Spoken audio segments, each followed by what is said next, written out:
She arrived at the edge of the world with nothing left to lose.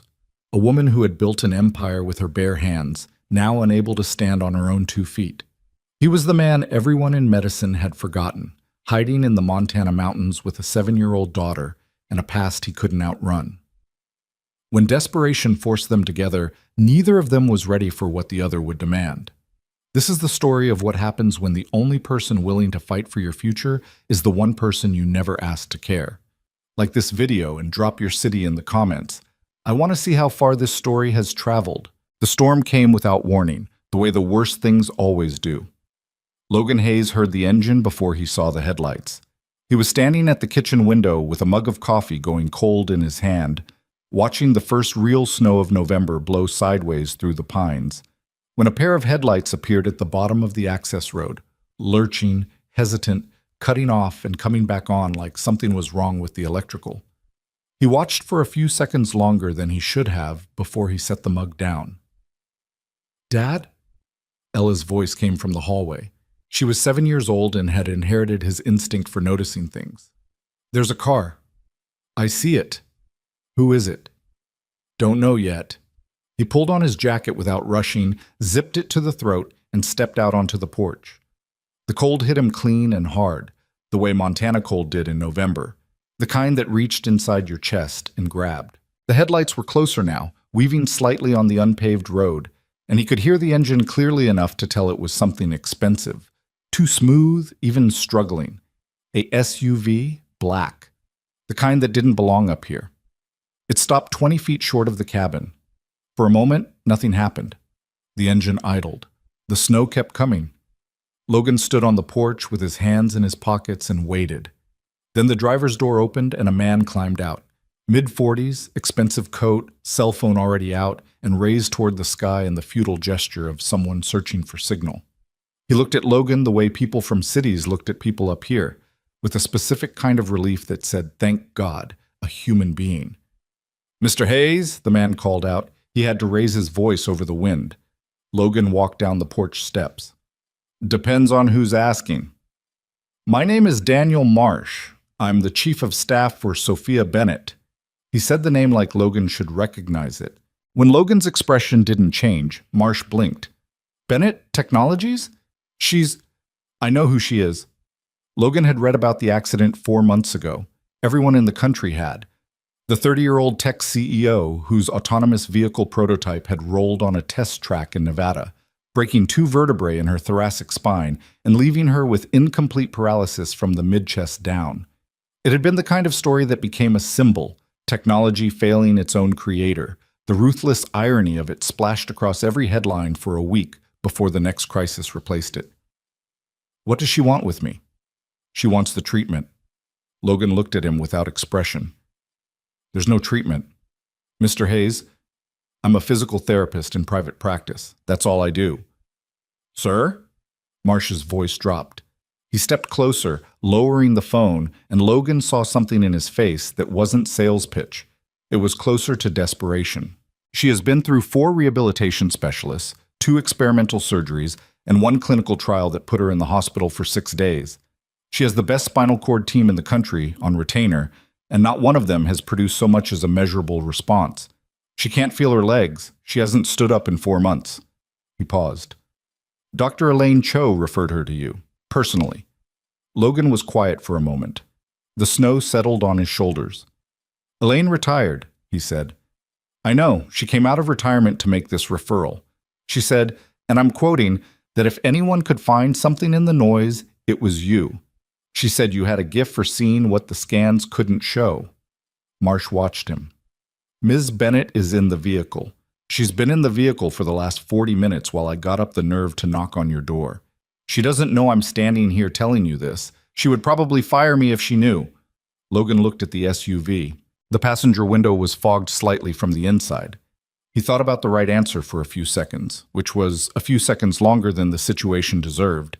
Then he walked around to the passenger side and knocked twice on the glass. The window came down. Sophia Bennett looked at him with the specific expression of someone who has been humiliated by their own body so many times that they have built a wall around the experience and can present it as composure. She was striking, dark hair pulled back, jaw set, eyes sharp enough to make you feel examined. She was wrapped in a coat that probably cost more than Logan's truck, and she was sitting in a way that said she'd learned, recently and unwillingly, how to manage the exact angle of her shoulders to project authority she could no longer produce by standing up. "You're Logan Hayes," she said. "You're Sophia Bennett. I have a proposition." "Marsh told me." Something shifted in her face. She glanced toward her chief of staff with an expression that logged the transgression for later. "Then you already told him no." "I told him there's no treatment." "Then what would you call it?" "An approach," Logan said. "That's different." She studied him. He studied her back, and what he was doing was not what she thought he was doing. He wasn't measuring her the way doctors measured patients, cataloging deficits, calculating odds. He was watching the way she held herself, the micro-adjustments she made without knowing she made them, the particular tension in the muscle groups that could be reached by voluntary signals if the signal was still there and just lost its road. He'd seen it before. He'd been wrong before too, but he saw something. "What's different about an approach?" she asked. "A treatment means I know what's going to happen. An approach means I have a theory and I'm willing to test it. Those aren't the same thing." "What's your theory?" "It requires more than a parking lot conversation in a snowstorm." She almost smiled. It didn't quite form, but the ghost of it was there. "Fair enough." She looked at the cabin, then back at him. "Is there room?" There was room, technically. The cabin had 3 bedrooms, Logan's, Ella's, and the one he used as a storage room that held exercise equipment he'd built or modified himself, 2 filing cabinets, and a workbench. Getting Sophia from the car to the cabin took 20 minutes, a portable ramp that Marsh produced from the back of the SUV, and a manual wheelchair that looked brand new and expensive, and that Sophia navigated with the kind of efficient, angry precision of someone who had decided that if they were going to be in this chair, they were going to be excellent at it. Ella was in the doorway when they came up the ramp. She had Logan's dark hair and her mother's eyes, though Logan didn't think about that the way he used to. She was wearing her pajamas with the wolves on them and holding a stuffed rabbit with one ear that had been loved nearly off. She looked at the wheelchair with open curiosity and none of the careful avoidance that adults used. "What happened to your legs?" she asked. "Ella." Logan's voice was flat. "It's fine," Sophia said.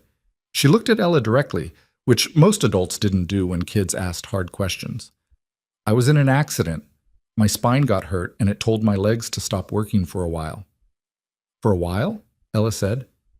"That's the current plan." Ella considered this with the gravity of a child processing new information. "I broke my wrist last year. It hurt really bad, but it got better. Is it like that?" "A little more complicated," Sophia said, "but the hoping part is the same." Ella nodded slowly, apparently satisfied. She stepped aside to let them in. The first night, Sophia slept in Logan's room because it had the most floor clearance, and Logan slept on the couch without being asked. He lay awake for a while listening to the storm work itself out against the windows and thinking about Elaine Cho, who had been his mentor for 6 years and who had watched what happened in Austin and never blamed him, which sometimes felt worse than if she had.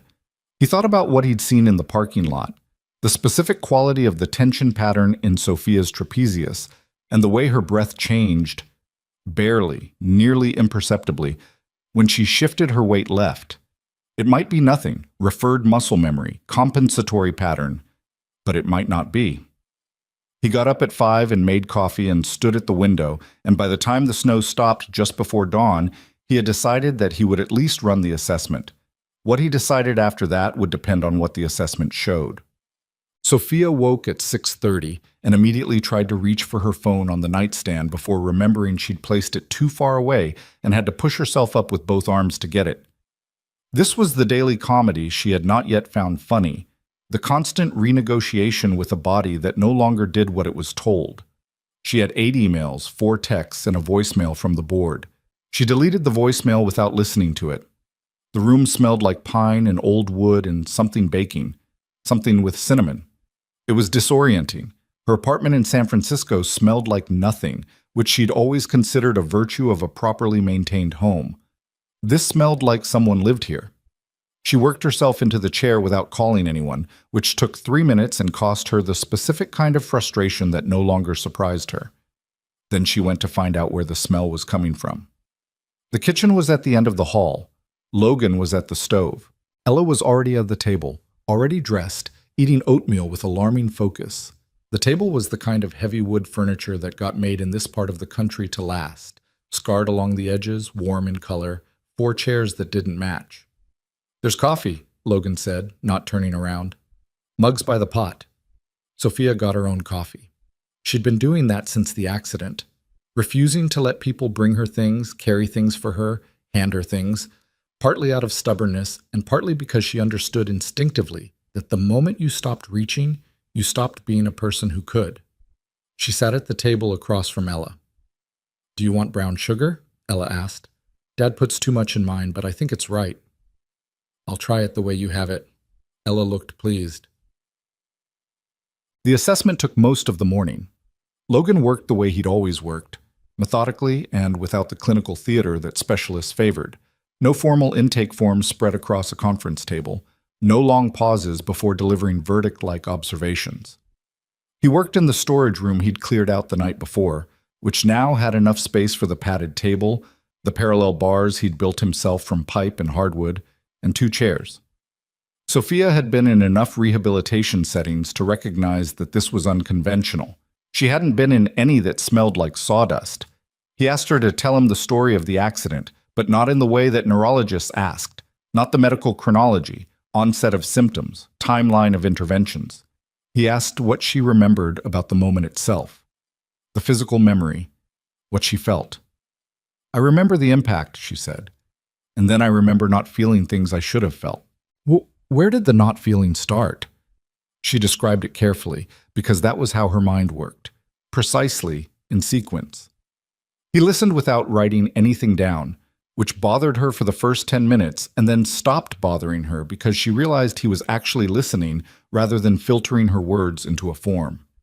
He tested her sensation thresholds, motor response, reflex. He did things she hadn't had done before.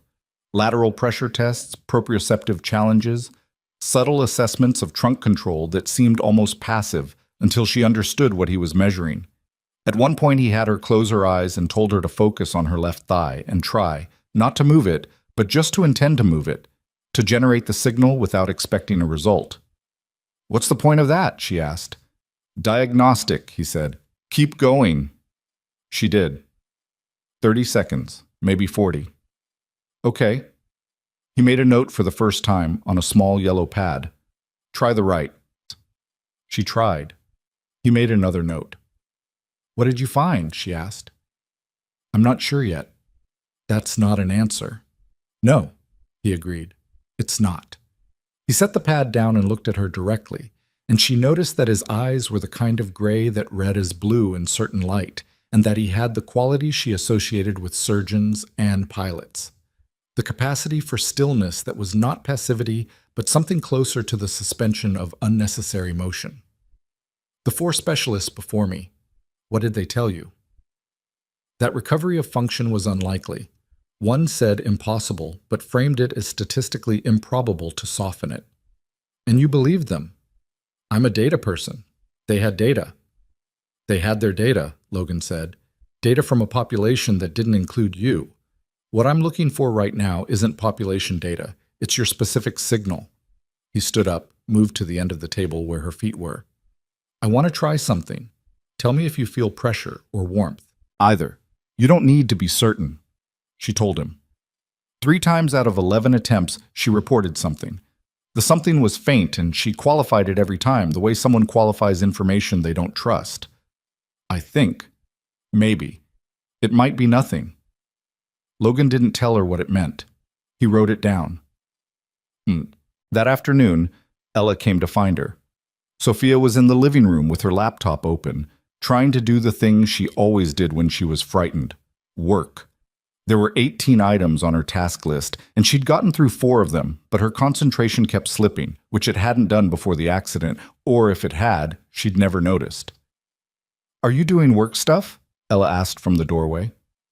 "Trying to. Dad works from in here too sometimes. He says it's hard to think in a room that doesn't have good light." She looked at the window. "That window gets afternoon sun." Sophia looked at the window. Thank you. Are you scared? Ella asked. Sophia looked back at her. The question didn't have the weight adults attached to it. It wasn't a confrontation or a probe, just something Ella wanted to know, because she was the kind of child who asked direct questions when she wanted direct answers. Some of the time, Sophia said. Me too, Ella said. Sometimes I'm scared my dad will have to go away again. He went away once when I was little, and he was very sad when he came back. She said this matter-of-factly, as children did with the things they'd learned to carry. But he didn't go away forever, so that's something. Sophia looked at her for a moment. Yeah, she said quietly. That is something. Ella came and sat on the end of the couch, tucked her feet under her, and opened a book with a dragon on the cover. She didn't ask permission. She just settled in the way children settle when they've decided a space is safe. Sophia looked at her laptop for another minute. Then she moved to the window where the afternoon light came in. Eat. The second day, Logan started her on the parallel bars. She already knew parallel bars. She'd done them in the first rehabilitation facility, and the second, and the first 3 weeks of the third, before she discharged herself when the lead therapist told her, in the specific language of clinical realism, to begin adjusting her expectations toward a supported independence model. She'd known what that meant. She'd thrown a clipboard. She didn't mention the clipboard.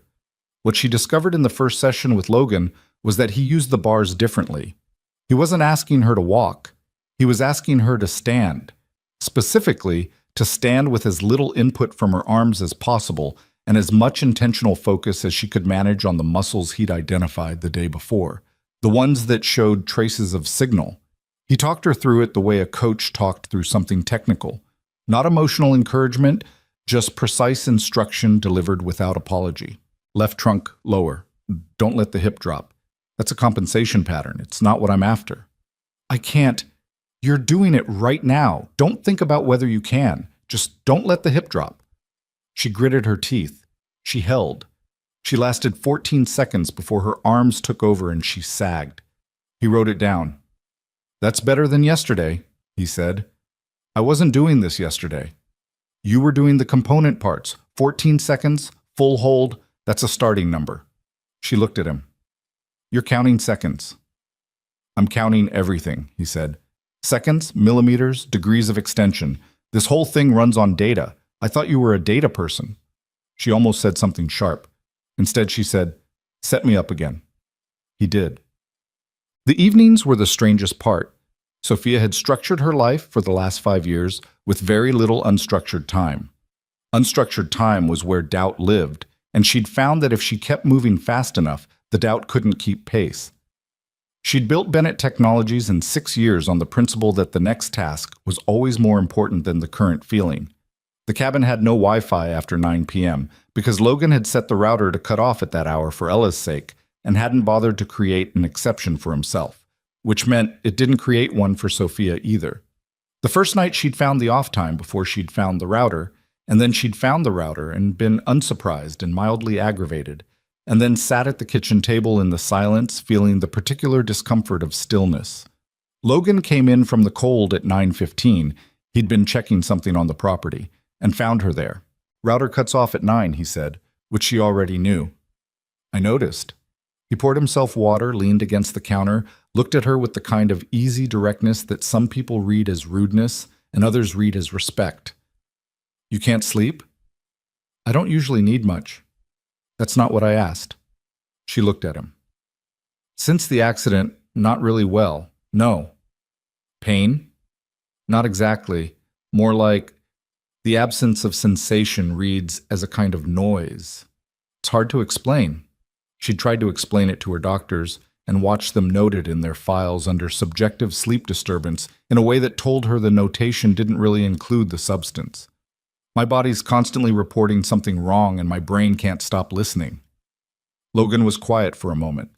Then he pulled out a chair and sat down across from her, which was not what she'd expected. She'd expected him to offer a medication recommendation and go to bed.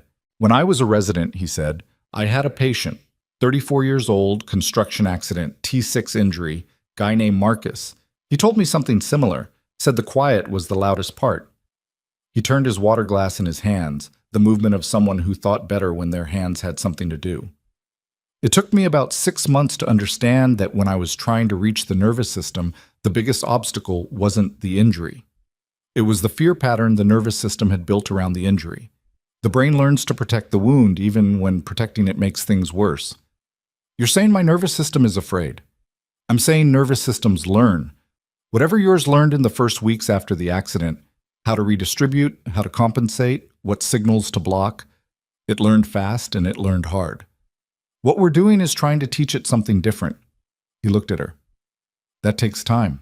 And it takes the brain being in a state where it can receive new information rather than just running the old pattern, which requires sleep. Which requires something like rest. Sleep's one version of it. She thought about that for a moment. What's another version?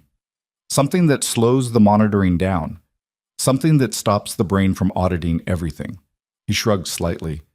Different for different people. Sophia looked at her hands.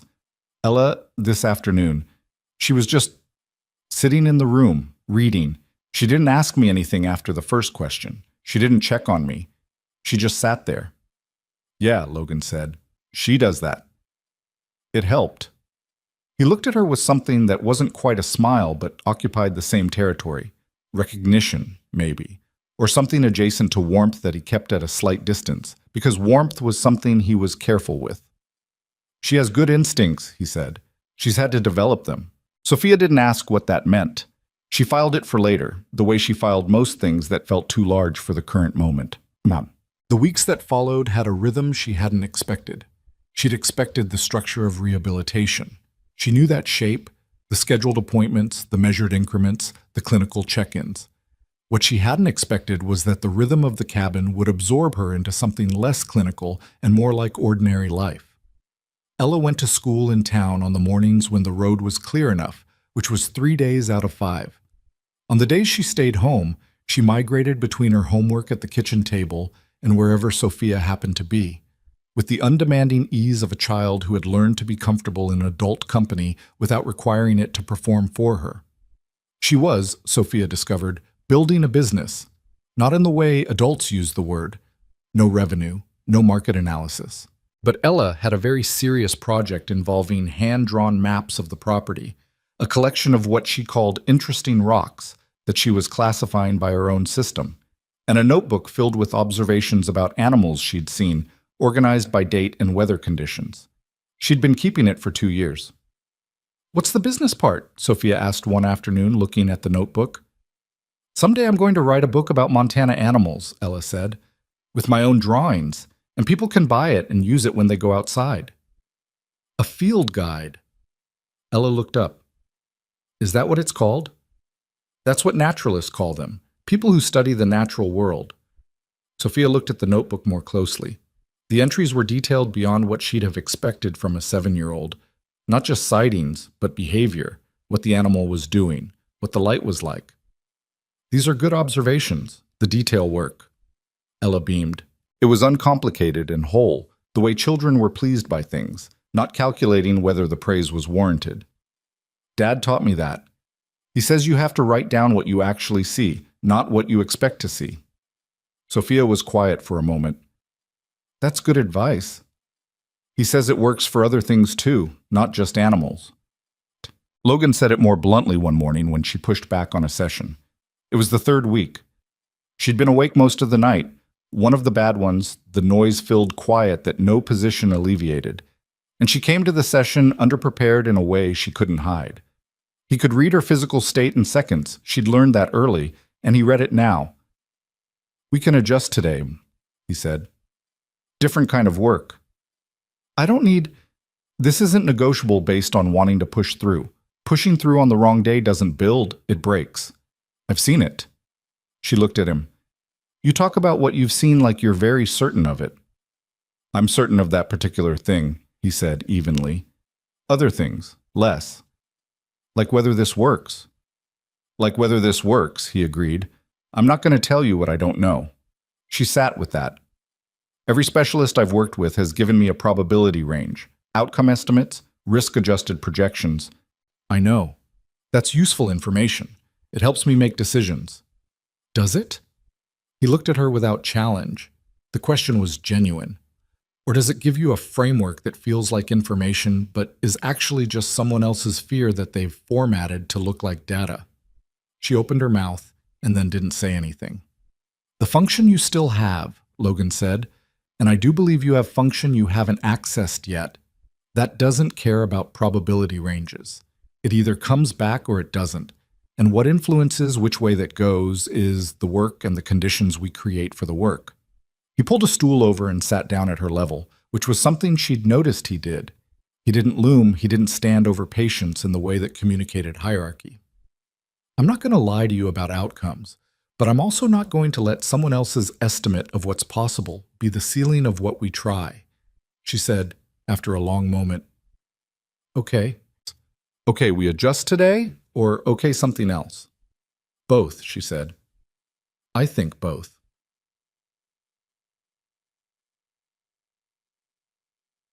Marsh came back at the end of the third week. He drove up in the same SUV, this time in daylight, and knocked on the cabin door like someone who'd rehearsed the visit. Logan let him in with the flat neutrality of a man who had formed no opinion of Daniel Marsh, other than that he was a person doing a job that required him to be places he wasn't comfortable. Sophia took the meeting in the kitchen. Logan stayed out of it, took Ella to check on the property, came back 40 minutes later to find Sophia at the kitchen table with her laptop open and her jaw set in a way he'd come to associate with particular categories of internal conflict. "Everything okay?" he asked. "The board moved up their timeline for the quarterly review," she said. "I need to present remotely next week." "You can do that from here." "I know." She didn't look up. Marsh also brought documents. Board is already talking about partnership structures for Q3 if certain product milestones are hit. She typed something. "Apparently there's renewed investor interest in the neurotechnology sector. VCs tend to cluster around visible proof-of-concept stories." Logan poured coffee. "That's how it works." "Yes." She looked up. "It is." He looked at her. He couldn't read what was underneath the sentence, whether it was a statement or the beginning of something else. "You want to talk about it?" "Not yet," she said. "I need to think first." He respected that. He went to start dinner, and they moved around the kitchen with the unfussy ease of people who'd learned each other's rhythms without consciously deciding to. The milestone that changed the tenor of the month came on a Tuesday, overcast, just before noon. They were at the parallel bars. Sophia was 22 days into the program, and her numbers had moved. The session data Logan kept on the yellow pad told a story of incremental, uneven progress, the kind that didn't look like anything dramatic when you were inside it, but formed a pattern when you stepped back. She was up to 41 seconds on the standing hold. The sensation reports were happening more consistently on the left side, less qualifying in her language. Logan was standing at the side of the bars when she said quietly, "I felt that." He'd applied light manual pressure to her left hip. Standard assessment. He did it routinely without announcing it, as part of the ongoing sensory mapping. "The pressure?" he said. "Not exactly." Her voice had a quality he hadn't heard before, still contained but with something underneath it, something cracked open. More like warm, a kind of radiating warmth on the outside of the left thigh. He pressed his mouth together. He did not react. Reaction was one of the ways you set people up for disappointment, because reaction meant expectation, and expectation meant the next session had a standard it had to meet. He moved to the yellow pad. Duration? Maybe 5 seconds. She was looking straight ahead, the way people looked when they were concentrating on an internal signal. "It's gone now." "Okay." He made the note. "Same side, slightly lower. Tell me if anything changes." She nodded. He worked the area for 10 more minutes. She reported sensation twice more, so fleeting, variable, qualified. He wrote everything down.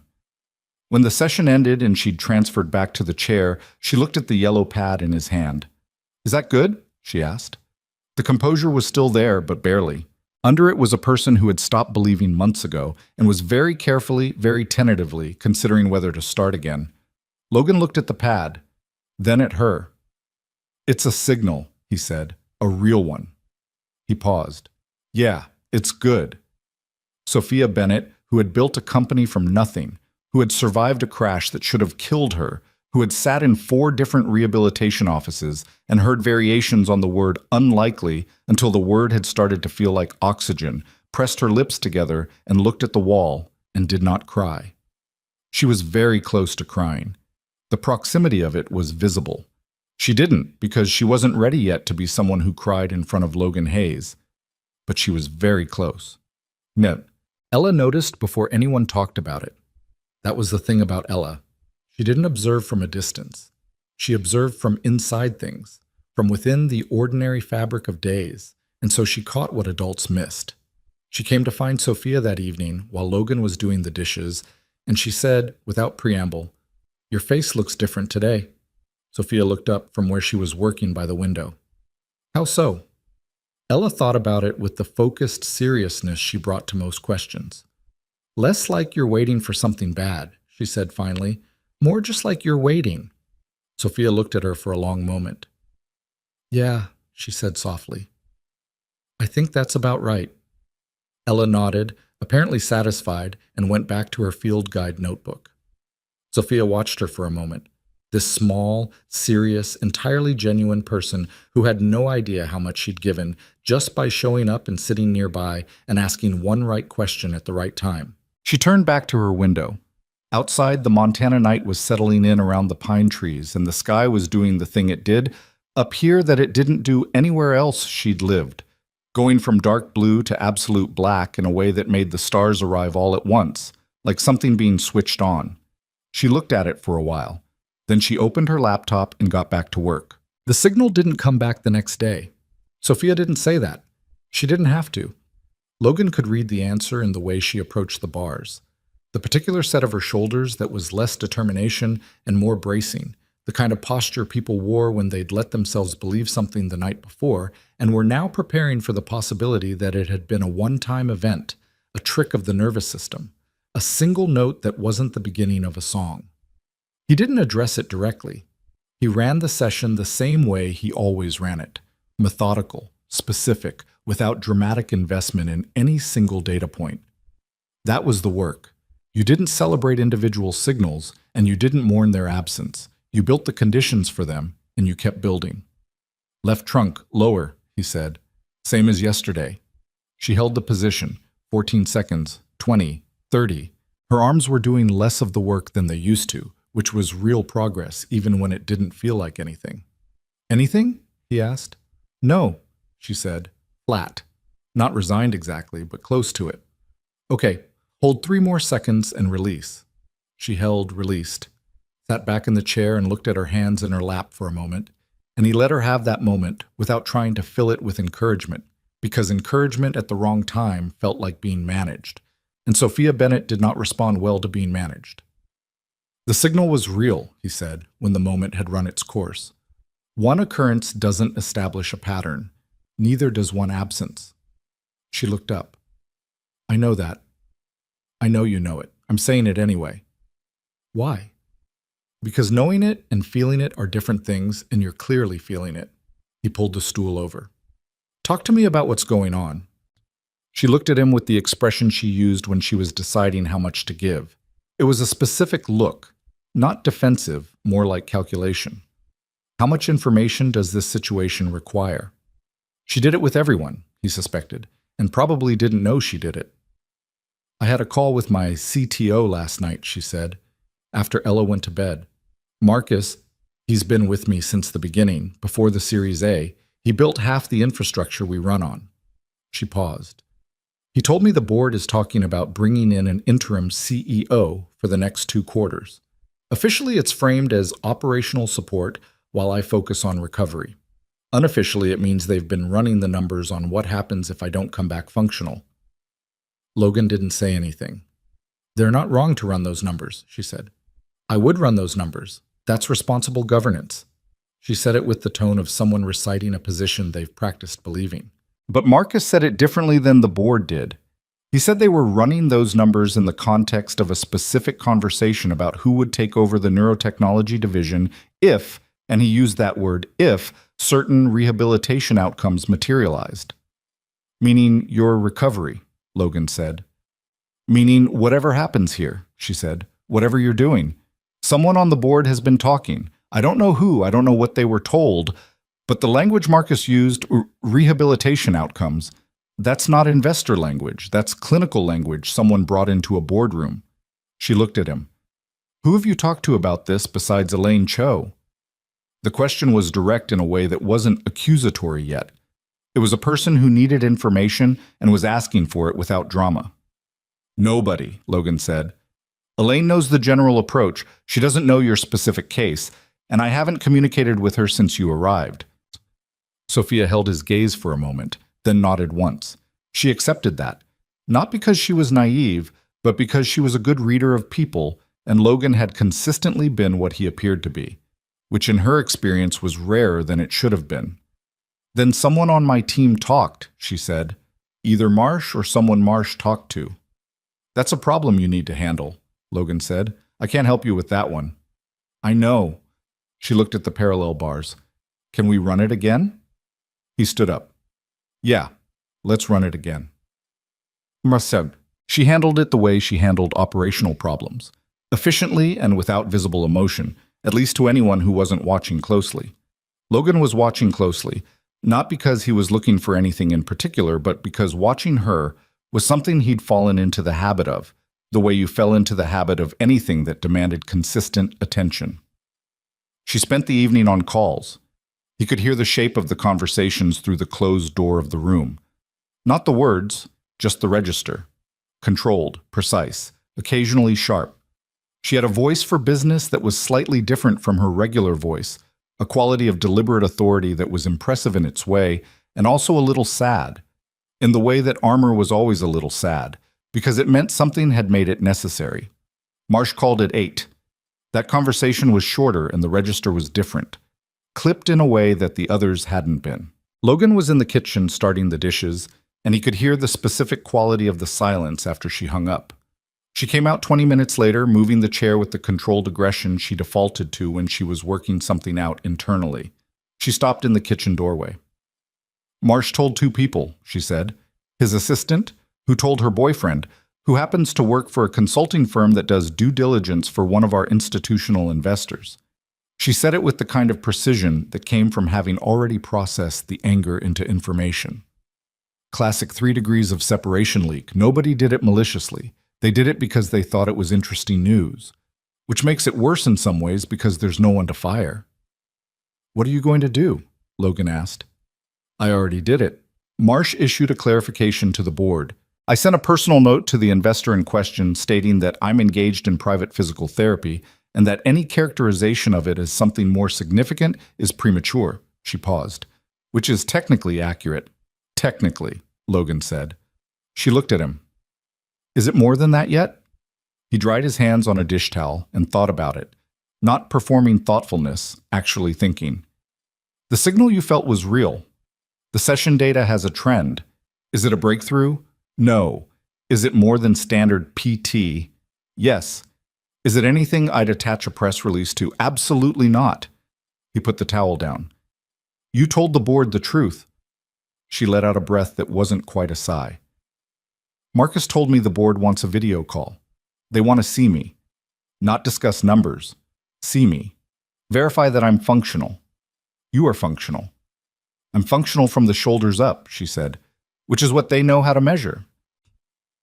She moved into the kitchen fully, stopped by the counter, looked at the coffee maker with the expression of someone wanting coffee at an hour when coffee was a bad idea. Can I ask you something? Yeah. The approach you use. Does it have a name? Is there published research? He was quiet for a moment. There's some foundational work in neuroplasticity and sensory motor re-education that it draws from. The specific integration I use isn't published. Why not? Another pause. Longer. Because the last time I ran it with enough statistical power to make publishing meaningful, the results were mixed. Good results in some patients, nothing in others, and one case where the patient... He stopped. Started again. The outcome was bad, not because of the treatment, but the timeline and the expectations around it contributed to a situation that ended badly. He looked at the counter. So I practice quietly. I don't publish what I don't fully understand yet. Sophia looked at him. She was doing the thing she did when she filed something for later. A slight narrowing, a stillness. "Okay," she said. "That's all? Okay?" "You answered the question honestly. That's what I needed." She turned the chair toward the hallway. "I'm going to try to sleep." "Good idea." "Logan." She stopped without turning fully around. "Thank you for telling me the truth about what it is and what it isn't." He didn't have a smooth response to that. He said, "Yeah," and she went to bed. Ella's friendship with Sophia developed the way real friendships developed. Not through a single moment, but through accumulated small ones, each unremarkable on its own. It started with the field guide. Sophia had made a comment about observation methodology, the offhand remark of someone who recognized rigor when she saw it, and Ella had received it the way she received everything that engaged her genuine interest, with her full self, not performing enthusiasm, but actually having it. She'd started bringing the notebook to wherever Sophia was working in the afternoons, adding entries with the focused quiet of someone doing real work, occasionally reading observations aloud when she thought they were particularly good. "Yesterday, I saw the same hawk 3 times in different places," Ella said one afternoon, not looking up from the notebook. "I think it's patrolling." "What makes you think it's the same one?" Sophia asked.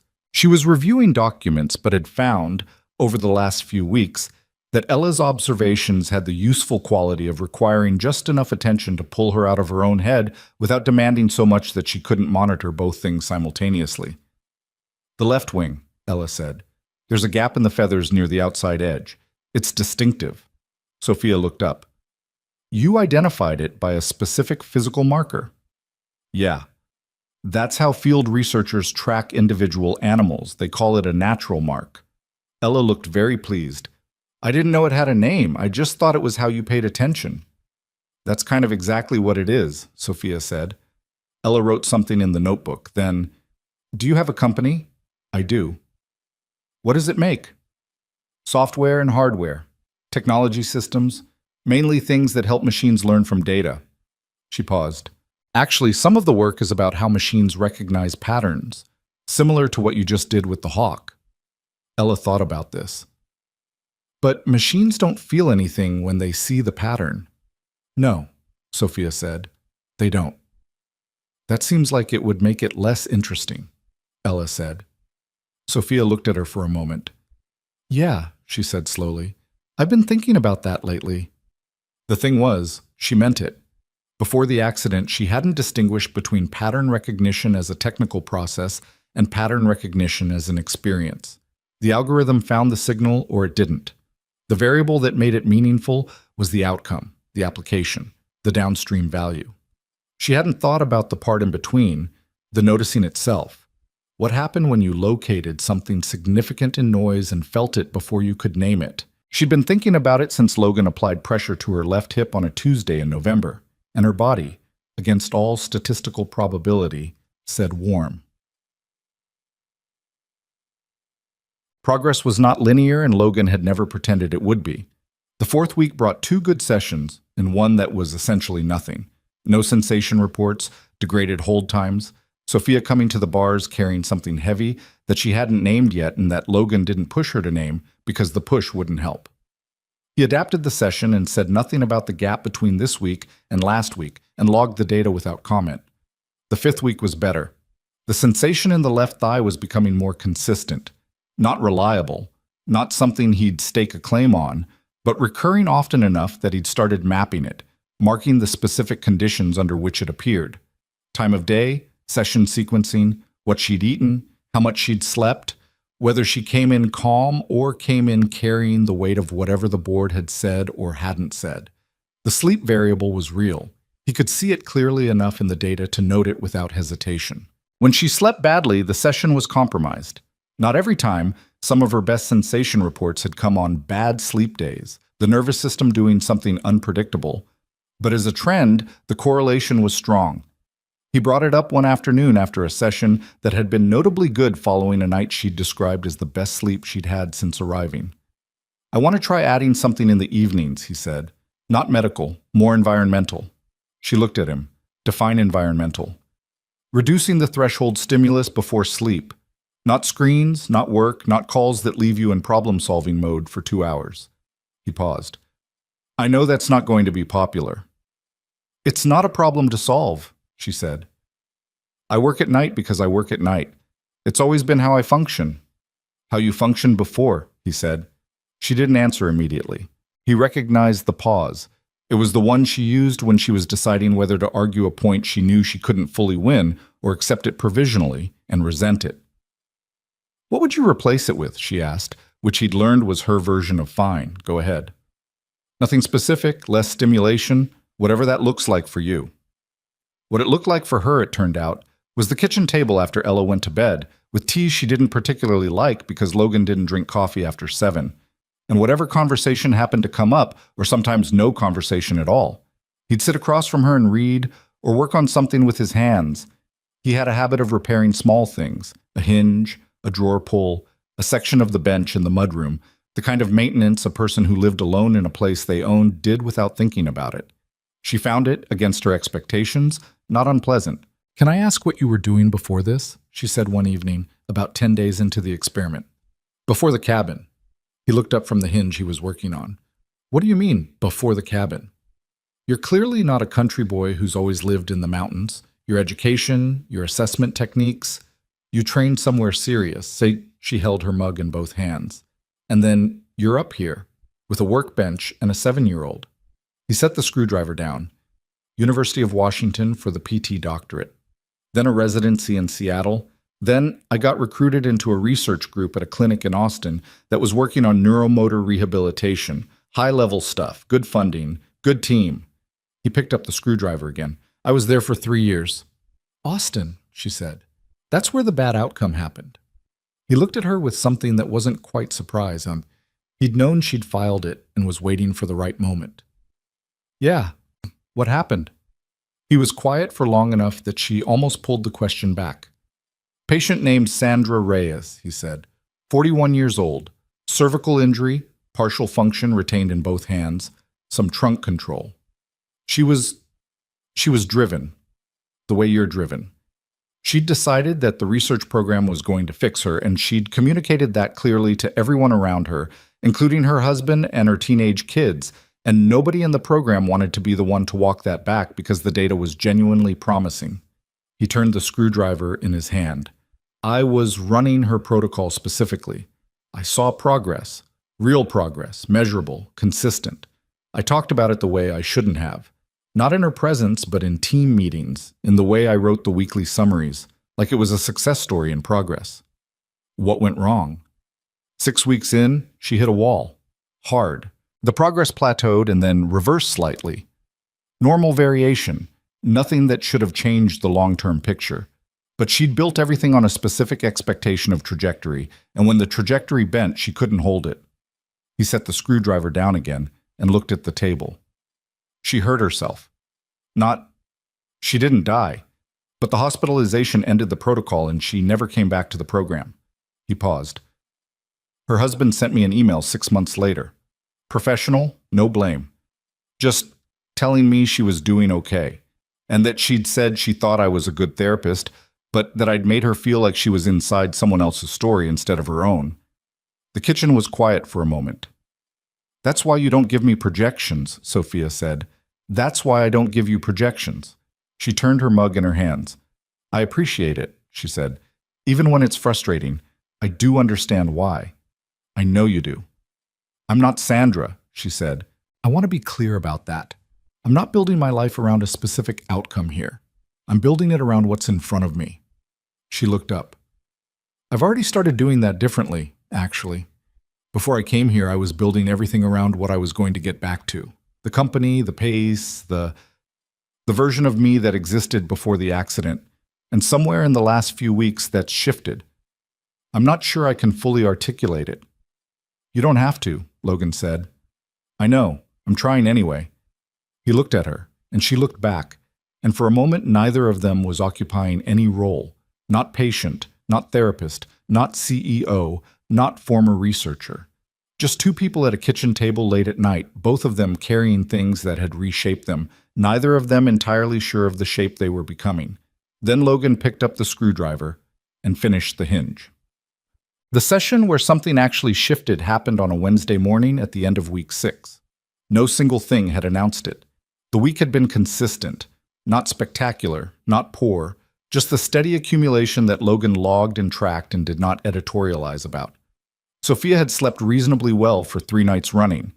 She'd had a call with her CTO that had gone well enough that she came to the morning session without the particular tension she carried when the board was in a bad phase. They were at the bars, standard position. She'd been holding for 38 seconds with good trunk engagement when Logan applied the lateral pressure to her left hip, and she said quietly but without qualification, "I feel that." "Warm?" he asked. "Pressure," she said. "Actual pressure." He pressed his lips together, did not react. "Hold the position." She held. He moved the contact point slightly, lower, inner aspect of the thigh. "Anything?" "No. Back to where you were." He returned. She said, "Yes, that one." He worked for 90 seconds. She reported sensations 7 times in 90 seconds, all left side, all consistent with the area he was contacting. The duration was variable, some fleeting, one lasting almost 10 seconds. But the consistency was different from everything that had come before. It wasn't scattered, it had geography. When he stopped, she was gripping the bars with both hands and her breathing had changed. "Logan," she said, "I know. That's different." "Yeah," he said, "it is." She looked straight ahead, not at him, in the way she looked when she needed a moment before she could trust her face. Her knuckles were white on the bars. He let her have the silence because this was a moment that deserved it, and crowding it with explanation would be wrong. After about 30 seconds, she said, "What does it mean?" "It means the pathway has more integrity than the scans showed, the signal's finding its way." He was careful with his words, precise, no overreach. "It doesn't tell us how far it goes or how far it's going to go. But the architecture is there." She turned her head and looked at him. Her composure was intact, but barely. The kind of barely that required active effort and looked like stillness from the outside, but was actually the opposite. "Is this the part where I'm supposed to cry?" she said. "If you want to," he said. "I don't want to," she said. "I just—" She stopped. "I'd stopped believing it was possible. I want you to know that. I'm telling you because you should know what you're working with. I'd actually genuinely stopped." "I know," he said. "You knew?" "I could see it," he said. "From the first session. You were working hard, but you weren't working with hope. You were working with stubbornness." She stared at him. "Is that a problem?" "No," he said. "Stubbornness got us to this session. Hope might get us further." He paused. "But we take it one session at a time." She turned back to face forward, took a breath, then, "Set me up again." He didn't ask if she was sure. He just reset the position and they kept working. That evening, Ella noticed. Not the specific thing, she didn't have the context for the specific thing, but she noticed the particular quality of the air in the cabin, the way she noticed when something had changed, even something she couldn't name. She was at the kitchen table working on a drawing for the field guide, a rough-tailed hawk, labeled with careful print, when Sophia came in from the session room moving the chair with slightly less of the controlled aggression she usually brought to it. "You look different again," Ella said, looking up. "Good different or bad different?" Sophia asked. Ella considered. "Like when I finished reading a book I wasn't sure I was going to like, and then I really liked it." Sophia stopped the chair and looked at her. "That's very specific." "It's a specific face," Ella said. Sophia looked at the drawing. "Is that the patrol hawk?" "Yeah." Ella turned it around so Sophia could see. She'd drawn the wing gap carefully, the distinctive marker she'd been tracking, the thing that made this specific hawk itself rather than any hawk. "I'm going to call him Victor." "Victor," Sophia said. "Why Victor?" "It sounds like a name for someone who keeps coming back," Ella said. Sophia was quiet for a moment. Then she said, "Yeah, it does." She stayed at the table for a while after that, and the 3 of them, Logan coming in with dinner, Ella finishing her drawing, Sophia sitting by the window with her laptop mostly closed, occupied the same space in the kind of quiet that didn't require anything from anyone, the kind that accumulated without announcement into something that, if you'd been paying attention, you might have started calling home. The week after the Wednesday session, progress moved the way rivers moved in spring, not steadily but in sudden surges followed by plateaus that felt like reversals but weren't. Logan mapped it all. The yellow pads were filling up. He was on the fourth one now, the earlier three stacked in the filing cabinet with dates on the covers in his handwriting. He tracked the sensation reports the way a geologist tracked strata, not expecting uniformity, looking for pattern across the variation. Left thigh, lateral aspect, pressure sensitivity improving. Left hip, moderate, right side beginning to register. Faintly, inconsistently, but beginning. Trunk control measurably better than week 1, the hold times now regularly exceeding 60 seconds without arm compensation. He didn't present this to Sophia as a speech.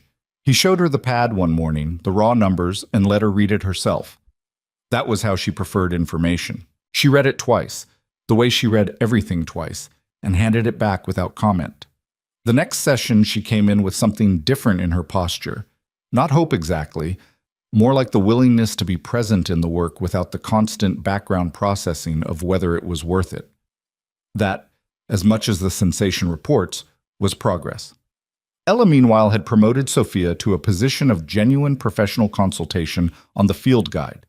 It had happened organically enough. Sophia had made a few observations about documentation methodology, the importance of consistent notation, the value of cross-referencing citing conditions with behavioral data, and Ella had incorporated them without fanfare and then started asking for more. She wanted to know about databases, whether her system of organization could scale, whether photographs should supplement drawings or replace them. Supplement, Sophia said definitively. The drawing makes you look. The photograph just records. You need both. Ella wrote this down in the notebook with the seriousness of someone taking minutes at an important meeting. What's the best way to organize by date and by animal at the same time? Cross-indexing. You keep two parallel systems and they reference each other. That seems complicated. It is at first, Sophia said. Then it becomes how you think. She paused. Can I show you something? She pulled her laptop open. She was getting faster at transitioning from the chair to work position, the efficiency improving without Logan having to say anything about it, and built a simple spreadsheet structure while Ella watched from beside her, close enough that her hair nearly touched Sophia's arm. Sophia walked her through the logic of it, column by column, and Ella asked questions that were occasionally simple and occasionally so precise that Sophia had to recalibrate her explanation. She's like you, Logan said that evening. He'd come in from outside to find them still at the table, Ella transferring her notebook entries into the new structure with a pencil and occasional corrections. She's better than me, Sophia said. She asks better questions. Logan looked at his daughter, the focused tilt of her head, the pencil moving in careful print. He had the expression he got when he was watching Ella do something that showed him a version of her he hadn't seen before. Not surprise. Something slower than surprise. She didn't have many people to do things like this with, he said, quietly enough that Ella couldn't hear. It's been mostly just us up here. Sophia looked at him. That's... why? He picked up the coffee mug she'd vacated and held it. Her mother left when Ella was 3. It wasn't a bad situation. She just wasn't built for the kind of life I was living at the time. And then after Austin, I came up here and being remote wasn't something she was willing to do. He shrugged, but the shrug had weight in it. Ella's adapted. She's good. But she doesn't have a lot of experience with people who take her work seriously. Her work is serious, Sophia said. I know that.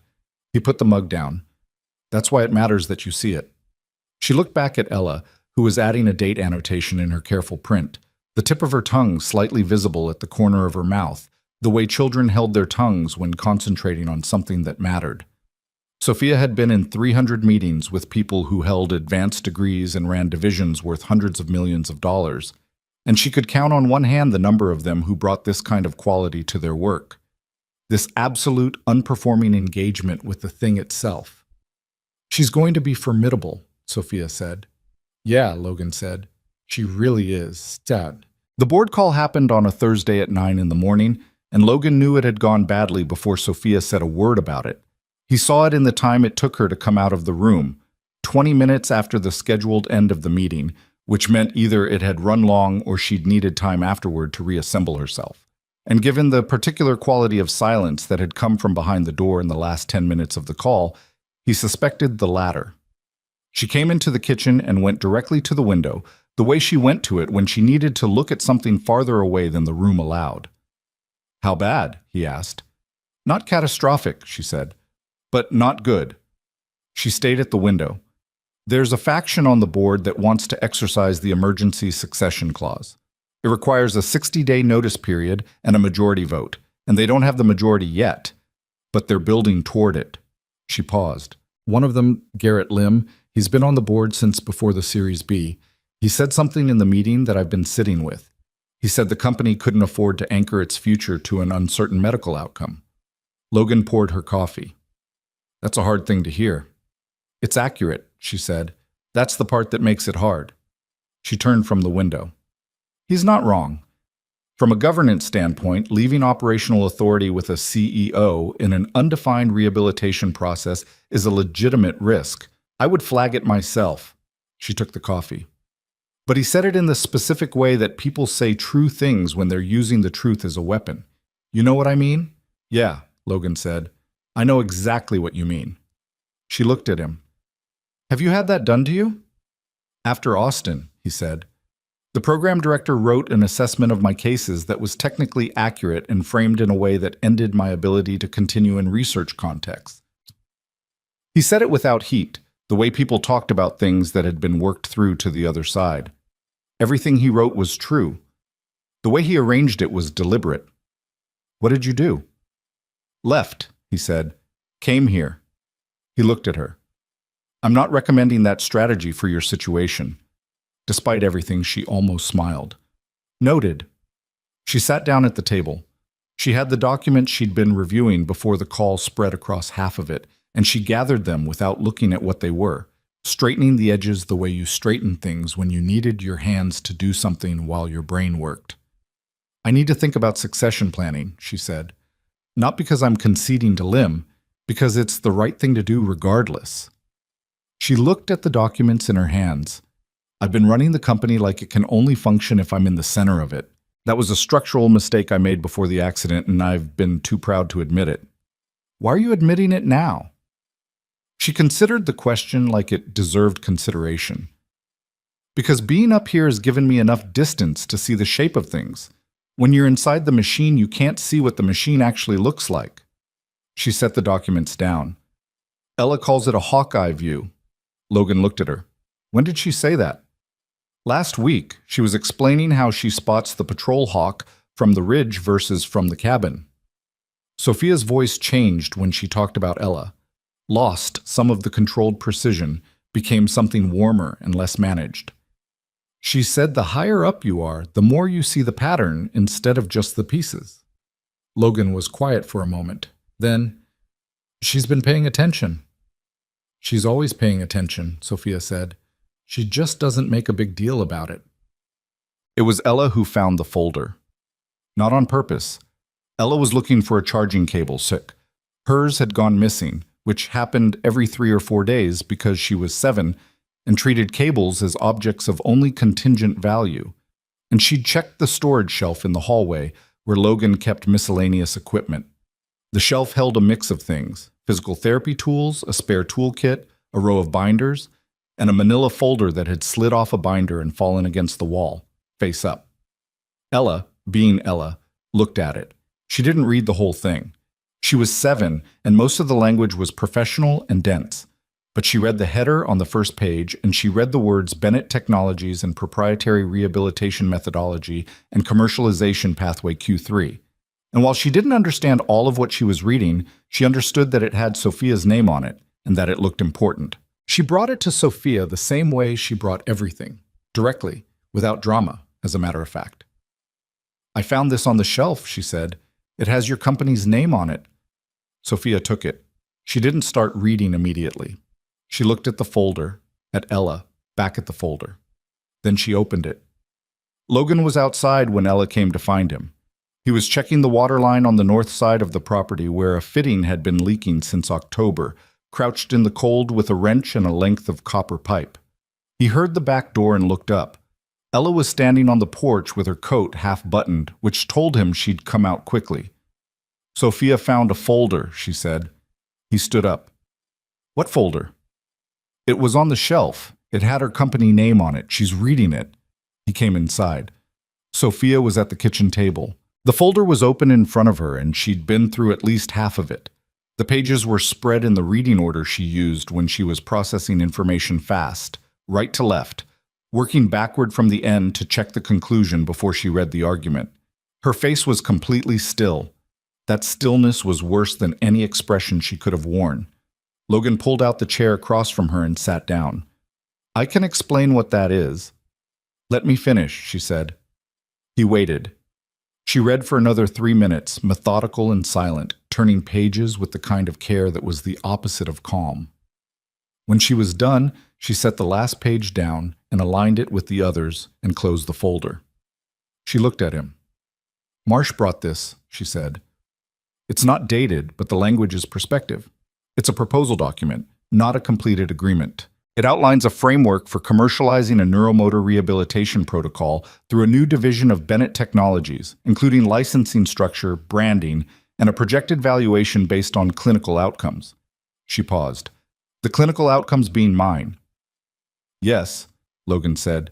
"This was in your house." "Marsh left it," Logan said. "When he came back the second time 3 weeks ago. He didn't tell me what it was. He handed me an envelope with documents he said were for my review and asked me to look at them before the next check-in." "Did you read it?" "Yes."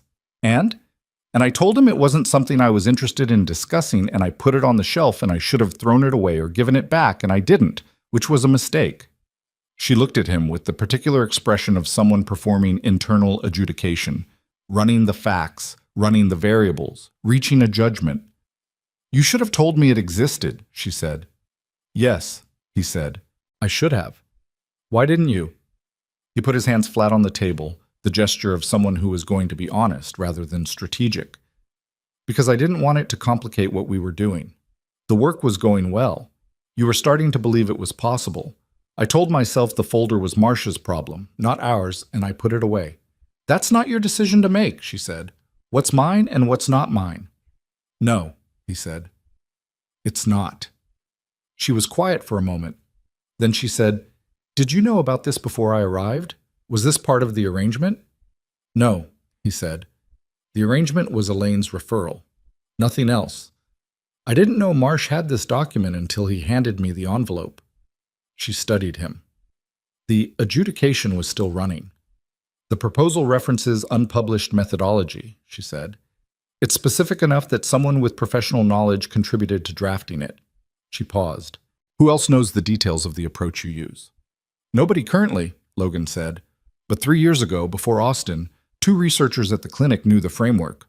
One of them left research and went into consulting." He stopped. "His name is Peter Ree. He worked with Elaine Cho's group before he moved to Austin." He looked at the table. "He would know Marsh through the investor circuit. They run in overlapping circles." Sophia looked at him for a long time. "So someone who knows your methodology introduced you to Marsh, or introduced Marsh to your methodology, and Marsh built a commercialization proposal around the possibility that you would succeed with me." "That appears to be what happened," Logan said. "Yes." The kitchen was very quiet. Outside, wind moved through the pines. The specific sound that had become familiar enough in the past weeks that Logan usually didn't notice it. He noticed it now. "Ella," Sophia said, without changing her tone. Ella, who was standing in the doorway with the careful stillness of a child who knew something important was happening, looked at her. "Can you go to your room for a little bit?" Ella looked at her father. He nodded once. She went. Sophia put both hands on top of the closed folder. "I need to ask you something, and I need you to think about it before you answer." "Okay." "Has your interest in my recovery ever been, even partially, about what it could produce beyond my recovery?" The question landed with the weight it was intended to have.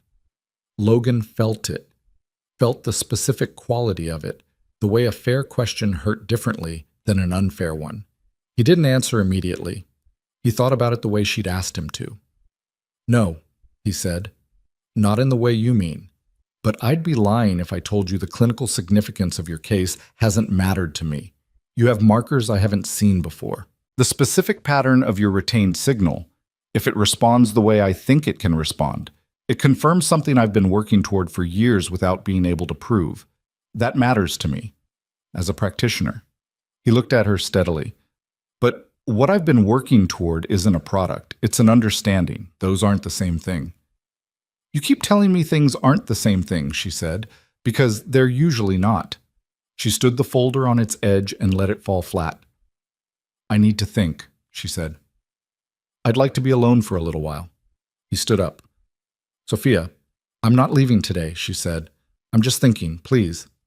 He left her the kitchen and the folder and the afternoon light coming through the window she'd made her own, and he went to find Ella Schuckbug. Ella was on her bed with the field guide notebook open, but she wasn't writing in it.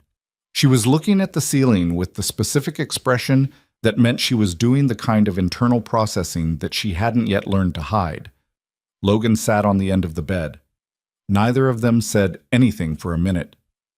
"Is Sophia mad at you?" Ella asked. "She has a right to be." "Because of the folder?" "Because I had information that was hers, and I made a decision about it that wasn't mine to make." Ella was quiet. Then, "Can you fix it?" "I don't know," he said honestly. She turned her head to look at him. "When I broke Mom's watch by accident, you told me that the most important thing wasn't the watch. It was what I did after." Logan looked at his daughter, this 7-year-old who had retained the exact content of a conversation he'd barely remembered having, who had understood it well enough to apply it now, 3 years later, to a situation that was entirely different and exactly the same. "Yeah," he said. "I said that." "Are you going to do that?" Ella asked. "I'm trying to figure out what that looks like," he said. Ella considered. "Usually it looks like telling the truth about the whole thing, not just the part that makes you look okay." He looked at his daughter for a long moment. "Yeah," he said, "it usually does." Sophia didn't come out for 2 hours. When she did, she came to the session room doorway, not the kitchen. She found Logan there because that's where he went when he needed to do something with his hands and his head at the same time, the same way he went to the water line or the workbench. He was recalibrating the resistance on the equipment they used for trunk work, small adjustments that didn't need doing but gave him something precise to focus on. She stopped in the doorway. "I called Peter Ree," she said. Logan set down the wrench. "How did you find his number?" "I'm a tech CEO. Finding contact information is not a challenge." She moved into the room, stopped near the parallel bars, not holding them, just near them in the way she'd started positioning herself in the room lately, like she owned her proximity to the thing rather than needing it. "He confirmed he drafted the framework for Marsh 6 months ago, before I arrived, before Marsh even contacted Elaine." She paused. "He said he thought you'd be open to it because you'd been working in isolation for years, and the approach needed validation that independent practice couldn't provide." "He was wrong," Logan said. "He knows that now."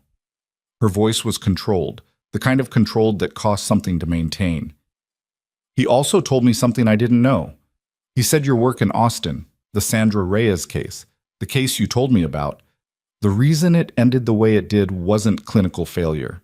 He said the program director exaggerated the connection between your methodology and the outcome because the program was under pressure to cut costs and you were the most recent hire." She looked at him. "You were set up." Logan was quiet. "Why didn't you say that?" "Because it doesn't matter," he said. "Whatever the director's motivations, Sandra's outcome was real. My role in building her expectations was real. It matters to me," Sophia said, "because I've spent the last 2 hours trying to decide whether you're someone who uses people or someone who is used, and those are very different things." She stopped. "And apparently you're the second one, and you've been carrying the first one's weight." The room was quiet. A log settled in the wood stove in the hallway, the soft, dense sound of real heat. "The folder still existed," Logan said. "I still should have told you." "Yes," she said, "you should have." She looked at the bars. I'm not leaving. He released a breath. Sophia. I'm not finished, she said. I'm not leaving, but I need something different going forward. I need you to treat me like a partner in this, not a patient. Everything. Data, contacts, documents with my name on them, all of it. I am not someone who needs to be protected from information. I know that, he said. Then act like it. Yes, he said. I will. She held his gaze for a moment, long enough to be certain he meant it, which she was good at assessing. Then she nodded. I'm going to talk to Marsh tomorrow, she said. The proposal is being withdrawn, and he understands that, or he finds a new job. My recovery is not a product roadmap, and my body is not a proof of concept. She moved toward the door. I'd like to do an evening session if you have the energy for it.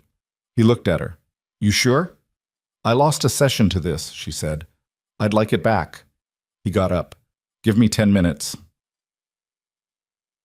Iad. The session that evening was different, not in the mechanics of it. Same bars, same protocol, same data collection. Different in the quality of presence both of them brought to it. Something had been broken and admitted, and the admission had changed the air in the room. Not resolved.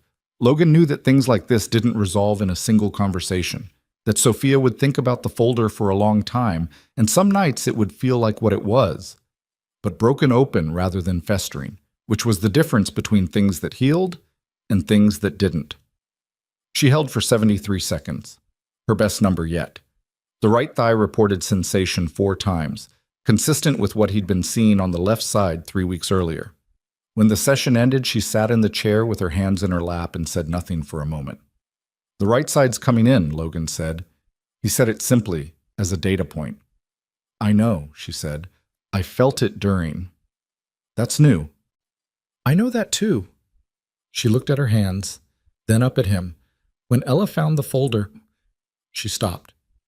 She brought it to me immediately. No calculation, no decision about whether to say something. She just brought it straight to me. That's how she operates. I know. Sophia paused. She's the best person in this house. Logan smiled, a real one, the kind that didn't happen on the surface of his face, but started somewhere deeper. She'd tell you that's not a high bar. She'd be wrong, Sophia said. She started moving toward the door, then stopped. Logan, thank you for telling me the truth tonight, not just the convenient part.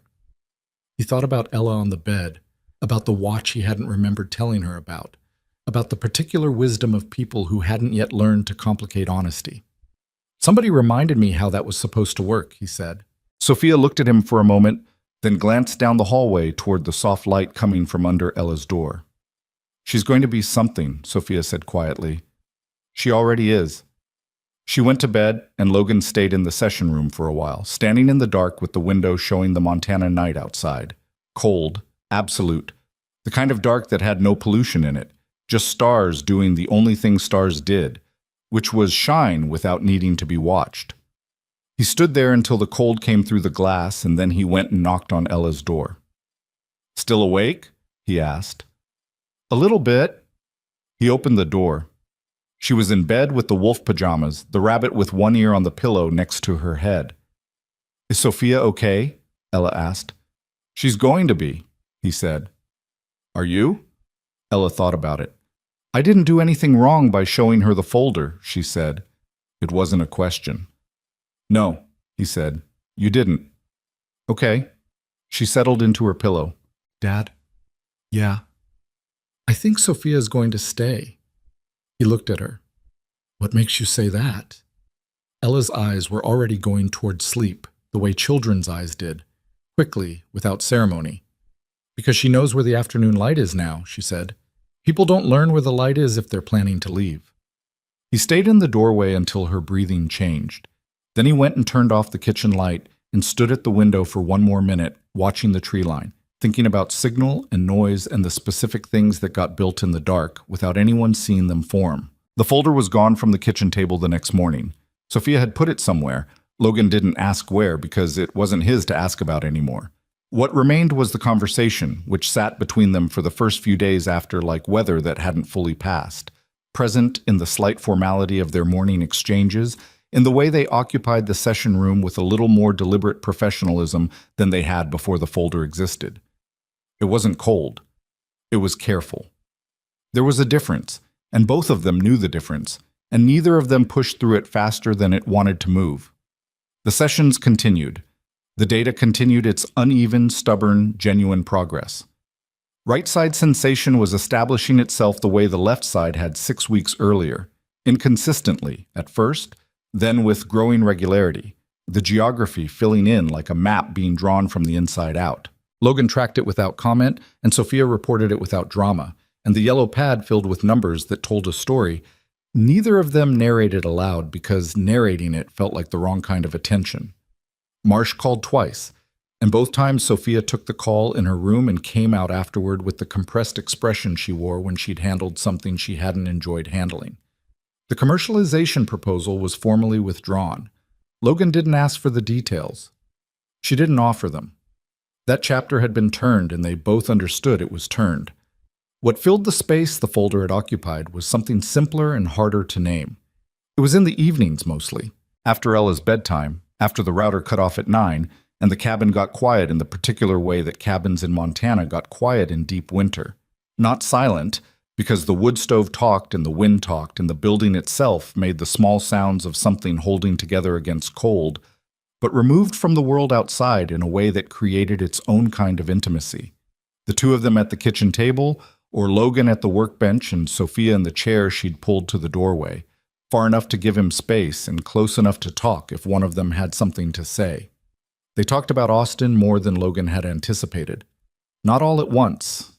In pieces, the way you disclose things you'd held for a long time, a little at a time, testing whether the telling made it worse or better. He told her about Sandra Reyes, not just the way he'd told it the first time, but further in.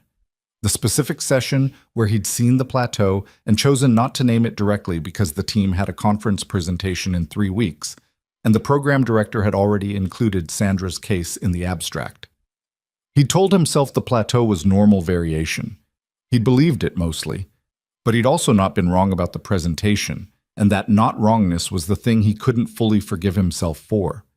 Sophia listened the way she listened to things that mattered, without interjecting, without the surface empathy that was really just waiting for a turn to speak. When he finished, she was quiet for a moment. "You made a judgment call under institutional pressure," she said, "and the judgment was wrong. That's different from what you've been treating it as." "What have I been treating it as?" "A character verdict," she said, "like it proved something essential about who you are, rather than a mistake made in a specific context by someone who was also human, and also under pressure, and also afraid of what the plateau meant." He looked at her. "You're very precise about this particular thing." "I've been dismantling my own character verdicts for the last several months," she said. "I recognize the architecture." He turned his water glass. "What are yours?" She was quiet for a moment. Outside, the wind moved through the pines. "That I built the company by understanding things other people missed," she said. "Pattern recognition, signal and noise, finding the insight before anyone else found it. That was my identity. The accident didn't just take my mobility. It took the evidence that I was that person. I couldn't see patterns clearly when I was in pain and on medication and trying to manage the board and manage Marsh and manage my own terror. I made poor decisions. I said things in meetings I shouldn't have said. I missed things I wouldn't have missed before." She paused. "And I decided that meant the person I'd been was gone, that the accident had taken her with it." "And now?" Logan asked. "Now I think I was doing what you did," she said, "letting a verdict from the worst conditions stand as the permanent truth." She looked at her hands on the table. "Ella said something last week. She said that when the hawk flies in the storm, it looks different from when it flies in the clear, but it's the same hawk." Logan looked at her. "She's 7. "She's something else entirely," Sophia said. "Don't sell her short by calling her 7. He smiled. "Not the contained version, the real one. She'd be unbearable if she knew how good she was." "She already knows," Sophia said. "She's just polite about it." The shift in the work happened in week 9, and it happened the way significant things happened in Logan's experience. Not with announcement, but with a quality of difference in the room that you felt before you could measure it. Sophia was at the bars. Standard protocol. except that Logan had introduced a modification 3 sessions earlier. Instead of the lateral pressure assessment being applied by him, he was teaching her to generate the intentional signal herself, directing her attention to the specific muscle group and attempting voluntary contraction without expecting visible movement. The purpose was to rehearse the pathway, keep it active, build the neurological habit of use rather than dormancy. She'd been doing it for 3 sessions with variable results. Today she was in the 40-second hold, and Logan was standing at the side logging data when he saw it. Her left hip shifted. Not a compensation movement, not a gravitational drift. An actual lateral shift, small and incomplete and unmistakable. He wrote it down. He didn't say anything. She felt it at approximately the same moment. He could tell by the quality of her stillness. It went from the stillness of concentration to the stillness of someone who has received information they don't yet trust. She started. Keep the hold, he said. Don't think about it. Just hold. She held. 30 more seconds. When she finally let the arms take the weight and settled back, she looked at him. Tell me, she said. He turned the pad around and showed her the notation. L-hip lateral shift, voluntary, approximately 8 millimeters, duration approximately 3 seconds, 9:42 a.m. She read it again. She was doing the thing she did with information that was large, processing it twice, once for content and once for implication. 8 millimeters, she said. It's small. It's movement, she said. Her voice was level, completely level. But her hands, resting on the bars, had tightened. It's voluntary movement, he said. That's specific. That's different from reflexive response or positional drift. You generated that. The silence between them had a weight to it that was different from other silences in this room. She was looking at the notation like she was committing it to memory, which she probably was.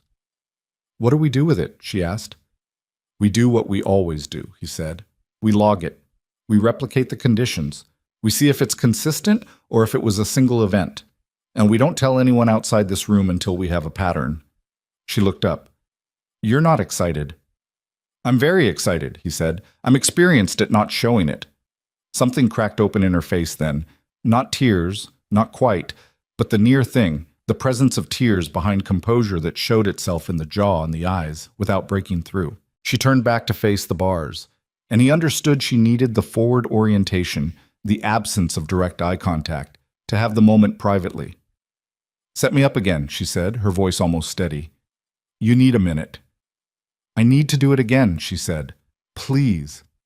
He set her up again. The second attempt produced nothing. The nervous system didn't perform on demand. It performed when conditions were right, and the conditions included a quality of calm she didn't quite have in this particular moment. He logged the absence without comment. The third attempt produced a twitch, incomplete, possibly intentional, possibly not. He logged it as ambiguous. After the session, she sat in the chair for a while without moving toward the door. He sat on the stool and didn't push. 8 years ago, she said finally, I was living in a studio apartment in San Jose. I was running the company out of a co-working space, and the company was 3 people including me, and we were 40 days from running out of runway. I couldn't sleep. I couldn't eat a full meal. I spent most of that period feeling like I was standing on ice that was cracking under me. What happened? We closed the bridge round on day 38, she said, and I remember the specific thought, that I would never again be as afraid as I'd been in those 40 days, that I'd been through the worst thing. She paused. That seems naive now. It's not naive, he said. You just didn't know what the inventory looked like yet. She looked at him. Is that what you'd call it? An inventory? The hard things, he said. You don't know going in how many there are or what they cost. You find out as you go. She was quiet for a moment. 8 millimeters, she said again, quieter. Yeah, that's something on the inventory. It is, he said, a different kind of something. She told Ella that evening, which Logan hadn't expected and probably should have. He was in the kitchen when he heard Sophia's voice from the living room, the unguarded version, the one that didn't calibrate. And then Ella's response, sharp and immediate, the sound of a child receiving news she'd been waiting for. He stayed in the kitchen. What he heard, in pieces. Sophia's explanation, careful but real, not oversimplifying but not overpromising. Ella asking what 8mm looked like. Sophia saying she'd show her in the session room tomorrow if Logan said it was okay. Ella asking if it meant Sophia was going to walk. Sophia saying she didn't know yet, which was honest. Ella saying, but it means you could. Sophia, after a pause, it means it's possible. That's not nothing. Ella, Dad always says possible is where everything starts. Logan set down the dish he was washing and stood at the sink for a moment. He hadn't said that in front of Ella recently enough for her to be attributing it to a current context. She'd been carrying that sentence around from somewhere, some conversation he didn't specifically remember, and produced it now in exactly the right place. 7 years old, and she had the instincts of someone who'd been paying attention for much longer. He finished the dishes and went to the doorway. Ella was sitting on the floor near Sophia's chair, the field guide notebook open on her lap, and she was drawing something. The hawk, he thought, the patrol hawk, though he couldn't see clearly. Sophia was watching her draw with the expression she got when she forgot she was being observed, something open and unguarded that the controlled professional version of Sophia Bennett had no access to. How do you draw the wing gap? Sophia asked, without it looking like damage. You draw the intention first, Ella said, the shape of where it's going. Then the gap is just what's missing from that shape. It's still the wing. Logan leaned against the doorframe. Nobody said anything for a while, and the silence was the kind that didn't need filling. The replication came 4 days later. Then again, 2 days after that. By the third occurrence, Logan had enough consistency to change the notation from possible voluntary to voluntary without qualification.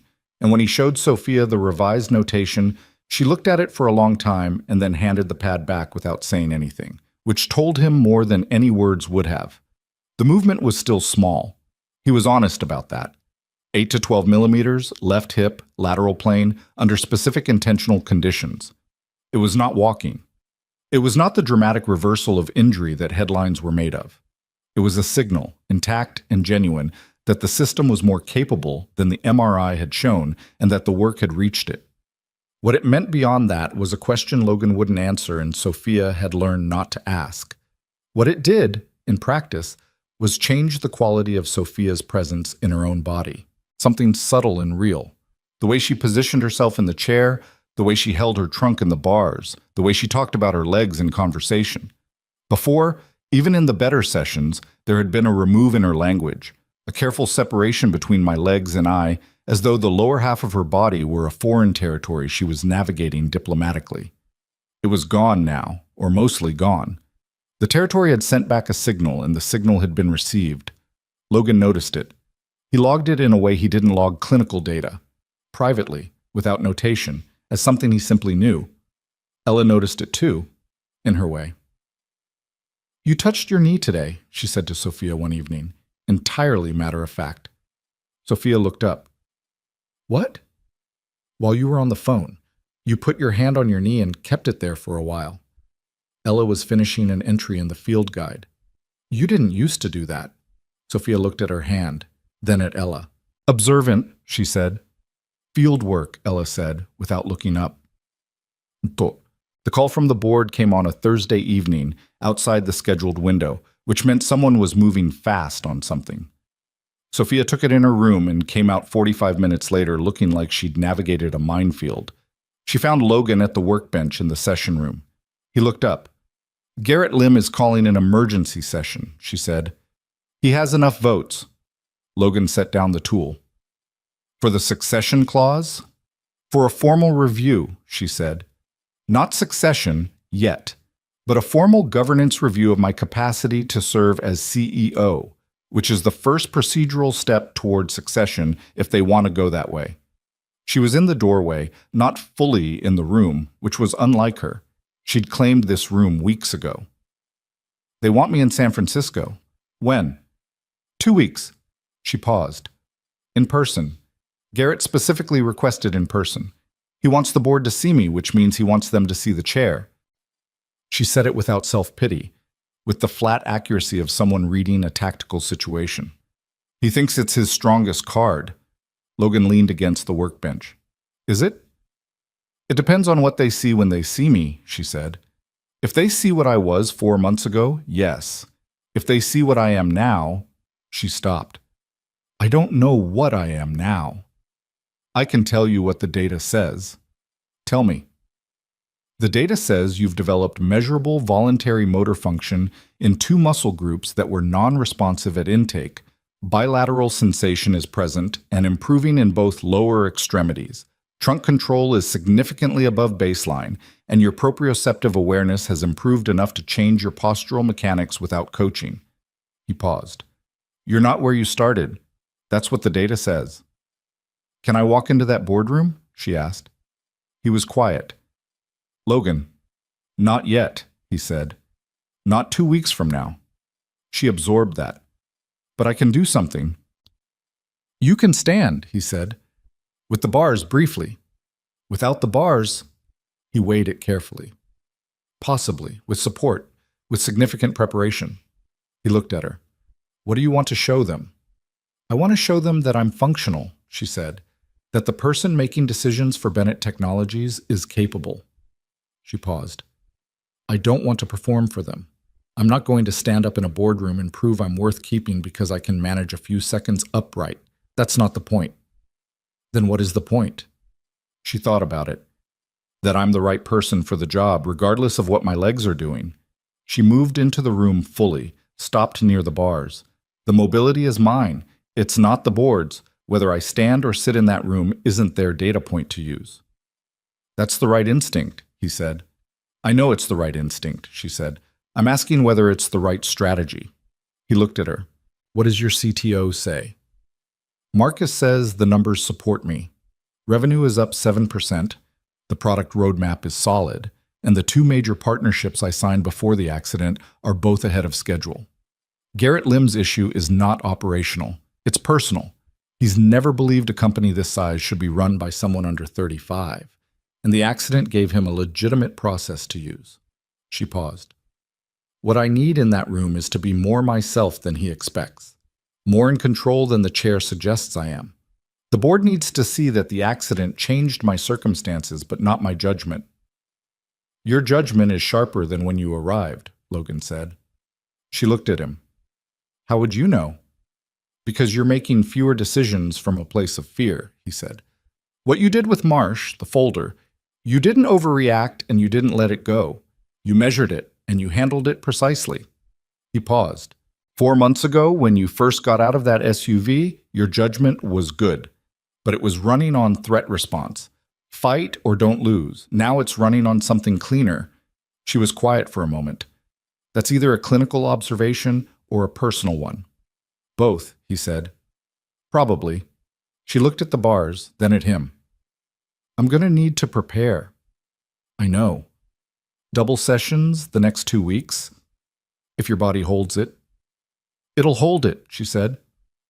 It wasn't bravado. It was the statement of someone who had accumulated 2.5 months of evidence about what her body could do when given the right conditions. He nodded.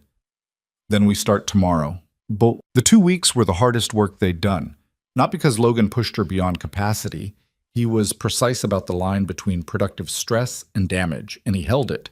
But because Sophia was pushing herself in a way that was new, driving the sessions from inside rather than from discipline alone.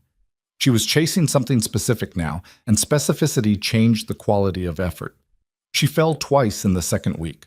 The first time was in the bars, a loss of balance during a new weight-shifting drill, a lateral tip that she caught with her arms and recovered cleanly, more startled than hurt. She held still for a moment after, and Logan held still too, and then she said, again, and he reset the drill. The second time was worse. She was attempting unassisted standing, Logan close but not touching, 2 feet away, the agreement being that she would reach for him if she needed to, and he would step in if the fall started. And the standing lasted 11 seconds before her right hip gave and she went down sideways. Logan caught her before the floor, barely, the two of them ending up in an undignified tangle against the lower parallel bar, her arm across his shoulder, his hand at her side where the hip had gone. They stayed like that for a moment, close and inelegant. I'm fine, she said.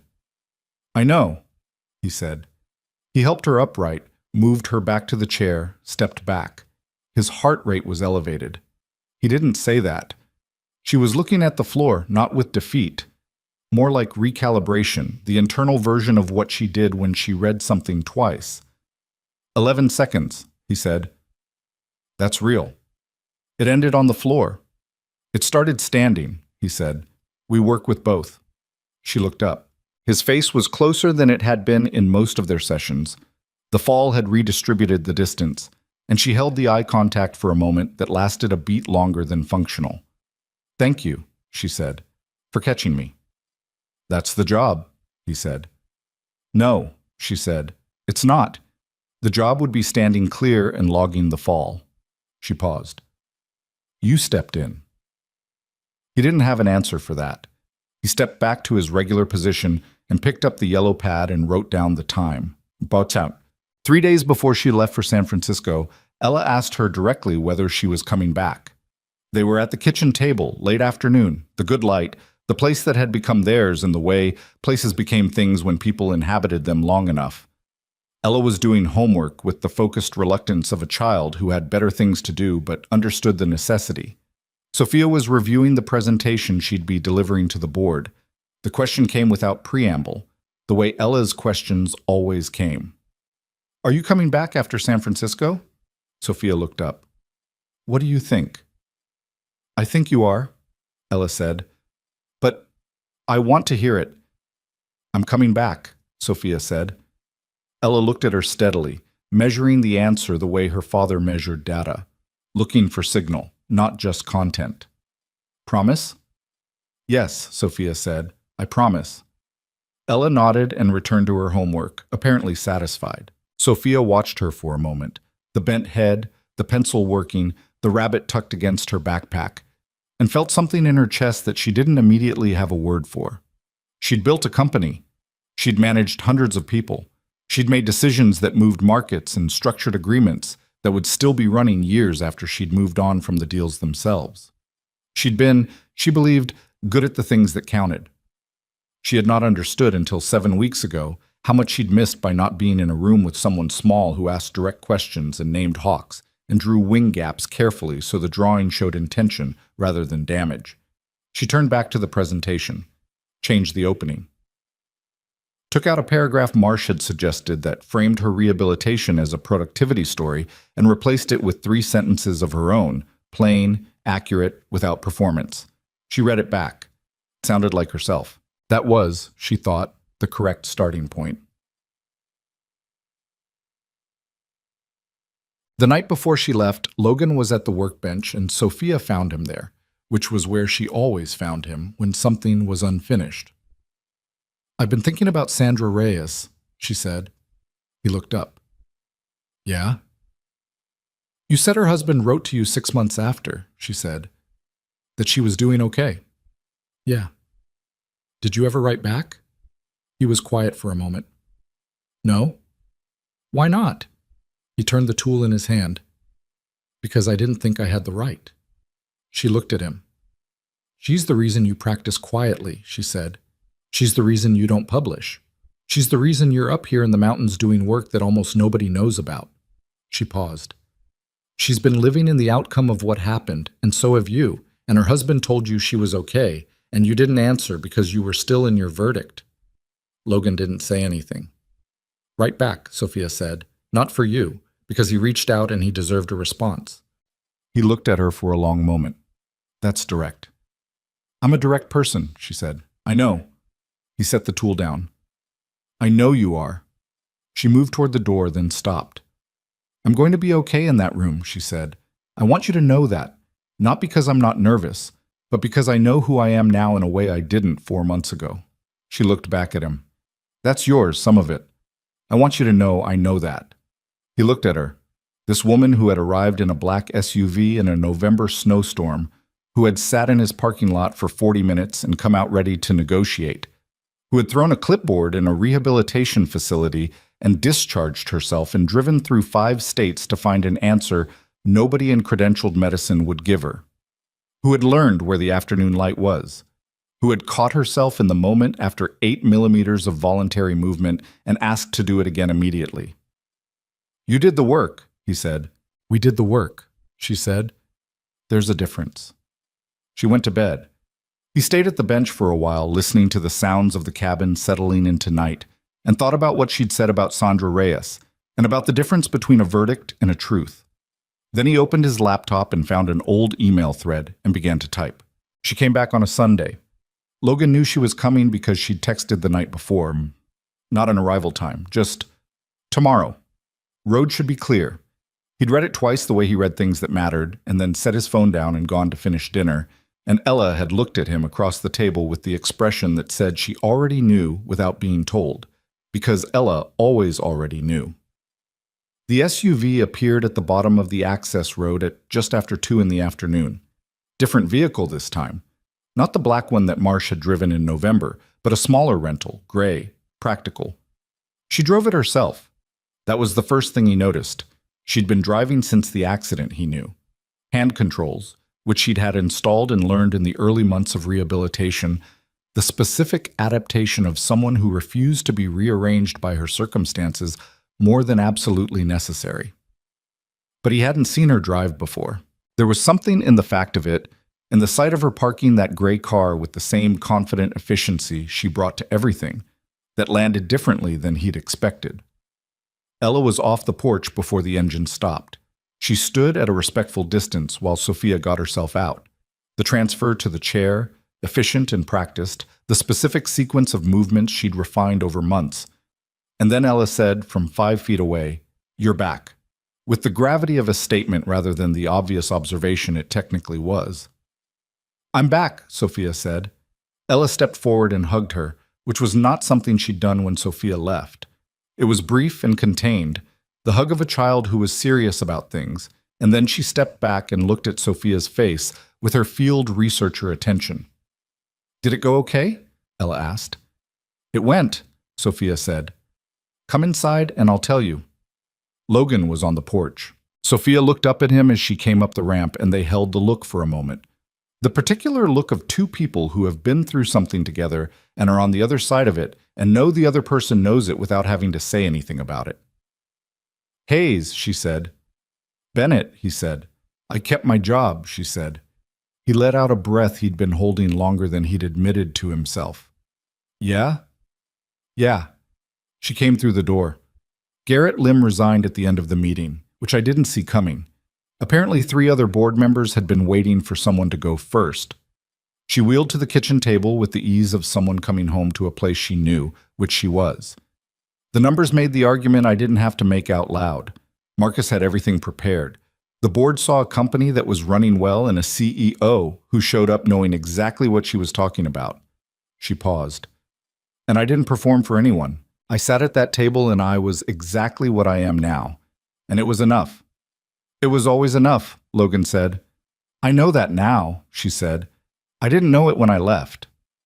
Ella was already putting the kettle on because she'd learned in the last months that this was what you did when someone came back from something hard.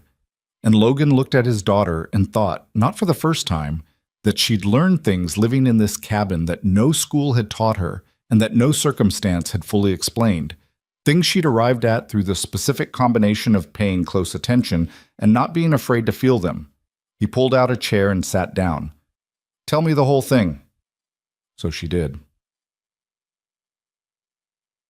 The board meeting had lasted 4 hours, which was 2 hours longer than scheduled, which was a sign of either disaster or decisive resolution, and turned out to be the latter.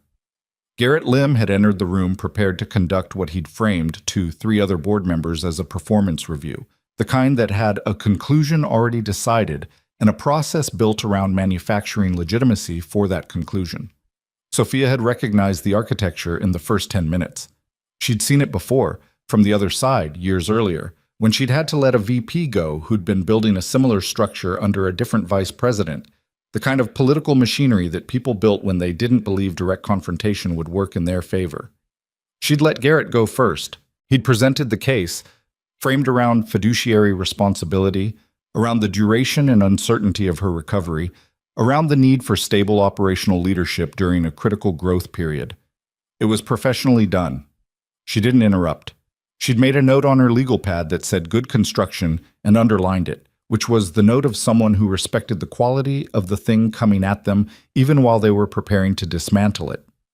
Then she'd presented her own case, not a rebuttal.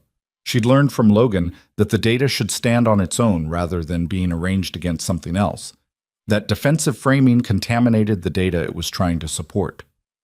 She'd walked the board through 17 months of operational metrics, the product roadmap, the partnership structures, the team retention numbers, the 2 acquisitions she'd evaluated and declined, and why those declinations had been correct. She'd been precise, and she'd been undefended, which was different from undefensive. She'd let the board see her as she actually was, rather than as a managed projection of what she needed them to believe. And then she'd said something she hadn't planned to say. "I've spent the last 4 months," she'd told them, "learning to pay attention to signals I'd trained myself to ignore. That's both a clinical statement and a professional one. The accident didn't take my judgment, it corrected my relationship with it." She'd looked at each of them in turn. The habit of a woman who understood that eye contact was a form of accountability. "I'm not the CEO I was 18 months ago. I'm a better one. And I think you deserve to know that rather than simply observe it, so I'm telling you directly." Garrett Lim had asked 2 more questions after that, and then he'd looked at his portfolio binder for a long moment. And then he'd said, to the room rather than to Sophia specifically, that he thought it was time to step back from the board and allow the company's leadership to continue without the distraction of his reservations. 3 others had gone with him. Not in solidarity, in relief, she thought. He'd been the one who made the dynamic possible, and his absence dissolved it. "How did you feel?" Logan asked. She considered the question. "Tired," she said. "Mostly tired, and clear. Like after a long session when the work is finished and you know you did the right thing, not because it felt good, but because it was the right thing." "That's a good kind of tired," he said. "Yeah," she said. "It is." Ella brought the tea. She put it down in front of Sophia with the careful gravity she brought to things she'd decided mattered.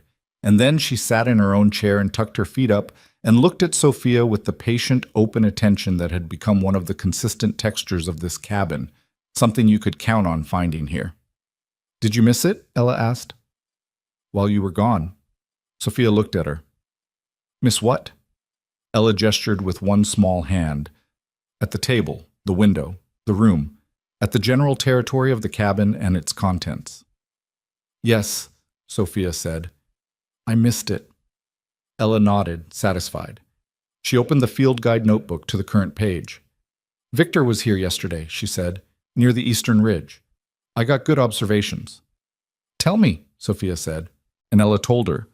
And outside, the Montana sky was doing the thing it did in late winter, sitting low and pale and enormous above the tree line. And the kettle made small sounds of heat, and the cabin smelled like pine and wood and something human. And Sophia Bennett sat at the kitchen table in her chair with tea she'd grown to actually like, and listened to a 7-year-old describe the flight behavior of a rough-tailed hawk with a gap in his left wing, and felt, without performance and without qualification, at home. The foundation idea came from Sophia, but it became something larger than either of them through a conversation that neither of them had planned to have. It was late February. The progress in the sessions had continued in the specific uneven way that progress always continued. Some weeks dramatic, some plateaued, some retreating slightly before advancing again. The voluntary movement in the left hip was now consistent and measurable. The right side was beginning to show similar patterns. Logan had started introducing new drills that required bilateral coordination, things she hadn't attempted in the first 2 months because the infrastructure hadn't been there. She was standing, not just in the bars, though the bar work had evolved significantly, the minutes accumulating, the quality of the stance becoming something that looked less like endurance and more like possession. But standing with a single point of support, a modified cane, custom-built by Logan from materials he'd ordered and adapted, light and precise, designed for the specific mechanical profile of her current function rather than the generic accommodation of a standard aid. She'd taken 11 steps with it the previous Thursday. 11 actual steps, assisted but not supported, the weight moving through her body in the specific sequence that walking required, the nervous system executing something it hadn't executed in 5 months. Logan had counted them aloud without meaning to. The numbers coming out of him involuntarily, the one concession to feeling he'd allowed himself in all the months of careful data keeping. And she'd heard the count in his voice, and it had told her something about what the moment cost him to witness. They didn't discuss the 11 steps directly. That was one of their unspoken agreements. Some things were allowed to exist without being analyzed, because analysis at the wrong moment was a way of putting distance between yourself and an experience that deserved to be felt first and understood later. The foundation came up sideways, the way the best ideas usually did. She'd been on the phone with a journalist, a technology writer for a publication she respected, someone who'd covered Bennett technologies fairly and without the breathless sensationalism that some outlets brought to stories about young women running large companies. The journalist had asked, in the context of a broader profile, what the accident had changed about how she thought about her work. She'd said something unrehearsed. She'd said, "The most valuable thing I've built in the last 4 months has no revenue model." She hadn't planned to say it. It came from somewhere below the prepared answer, from the part of her that had been quietly reorganizing itself since November. She'd finished the interview and sat with the sentence afterward, and that evening at the kitchen table she'd told Logan what she'd said, and he'd looked at her and then looked at the wall, and she could see him thinking, which was a thing she'd learned to recognize. The particular quality of Logan Hayes' thinking was a stillness that wasn't vacant, a quality of internal processing that was more active than his external appearance suggested. "There are people who can't afford what you've had," he said. Not as an accusation, as a data point. "I know that," she said. "I've been thinking about it since I got here." She looked at her tea. "The first 3 specialists I saw, all 3 charged between $15,000 and $25,000 for a 6-week program. The 4th was covered by insurance, but at a facility where the patient-to-therapist ratio was 12-1. She paused. "What you do here requires time and attention that the current system doesn't fund." "The current system funds outcomes it can measure quickly," Logan said. "And outcomes it can measure quickly in spinal cord rehab tend to be functional independence metrics. Whether someone can live at home without a full-time aide, not whether someone can walk." "Because walking takes too long," she said. "Because walking takes too long and costs too much and isn't guaranteed." He turned his water glass. "The insurance math doesn't work for the kind of program I run. You stay too long. The sessions are too frequent. The approach is too individualized to scale in the way that reimbursement models require." "What if the model was different?" she said. "What if the funding didn't come from insurance?" He looked at her. "A nonprofit," she said, "not a business. No revenue model, no investor expectations, no product story built around patient outcomes." She was thinking out loud now, the way she thought through problems she cared about, not building toward a predetermined conclusion, but actually exploring the shape of the thing. Endowed, foundation funded, with enough operational runway to work the way you work, with patients who have no other access, people who can't afford the programs that might help them, people who've been told the timeline is too long and the outcome too uncertain for the system to support. Logan was quiet for a long time. "That's a significant undertaking," he said. "I know what significant undertakings look like," she said. "I've built one." She looked at him. "I'm not saying I do it alone. I'm not saying you direct it alone. I'm saying we think about what it could be. Together. If that's something you're willing to consider." He looked at her steadily. "Why?" "Because what you do deserves to exist beyond this cabin," she said. "And because the system that failed me and Sandra Reyes and everyone before us who got a probability range instead of a real attempt, that system isn't going to fix itself." She paused. "I can't fix it either, but I can build something next to it, something that works differently for the people it can't reach." He was quiet again. She waited. "Ella would have to be okay with it," he said finally. "This place, the way we live. She's built her life in it. I'm not changing that without her." "Ask her," Sophia said. Ella's answer, delivered the following morning at breakfast with the focused seriousness she brought to important questions, was, "Would I still have my room?" "Your room would be permanent," Sophia said. "That's non-negotiable." Ella considered. "Would there be other kids?" "Patients have families," Sophia said. "Some families have kids." Ella thought about this. "I could show them the field guide," she said, "and the patrol hawk." "You could," Sophia said. Ella looked at her father. I think it's a good idea, she said. Victor shows up more when there are more people watching. Logan looked at his daughter, then at Sophia, then at his coffee mug, because sometimes you needed a moment to look at something ordinary when something around you was becoming extraordinary. Okay, he said. Let's think about what it looks like. What it looked like, over the following 8 months, was difficult and unglamorous, and nothing like the clean narrative that foundation launch announcements were written in. There were zoning arguments with the county about the facility expansion. There was a disagreement between Logan and the first medical consultant Sophia hired that was loud enough that Ella came to the doorway of the session room and asked if she needed to get someone, which broke the tension because both adults stopped arguing to tell her no and then felt the absurdity of the argument simultaneously and couldn't recover the heat of it.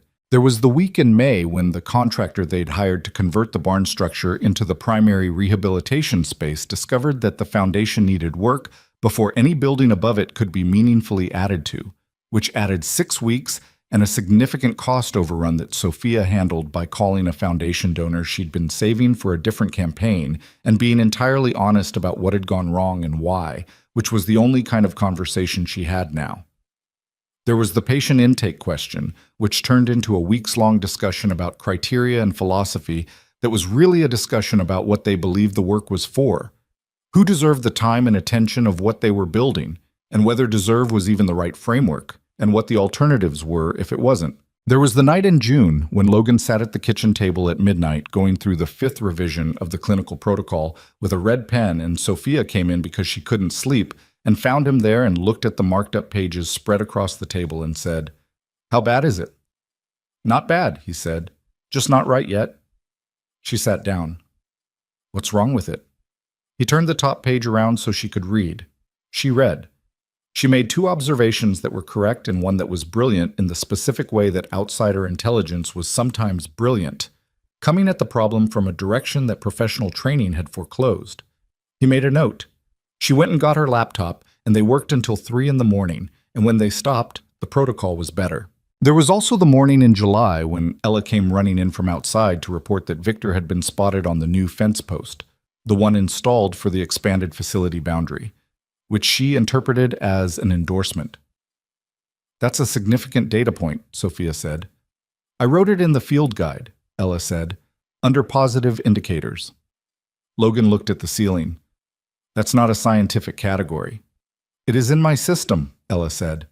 Muffs. The first anniversary of the center's opening fell on a Saturday in early November, a year after everything had started, and the morning came in gray and cold and ordinary, which was the kind of morning that significant days usually arrived on because significance didn't announce itself in advance.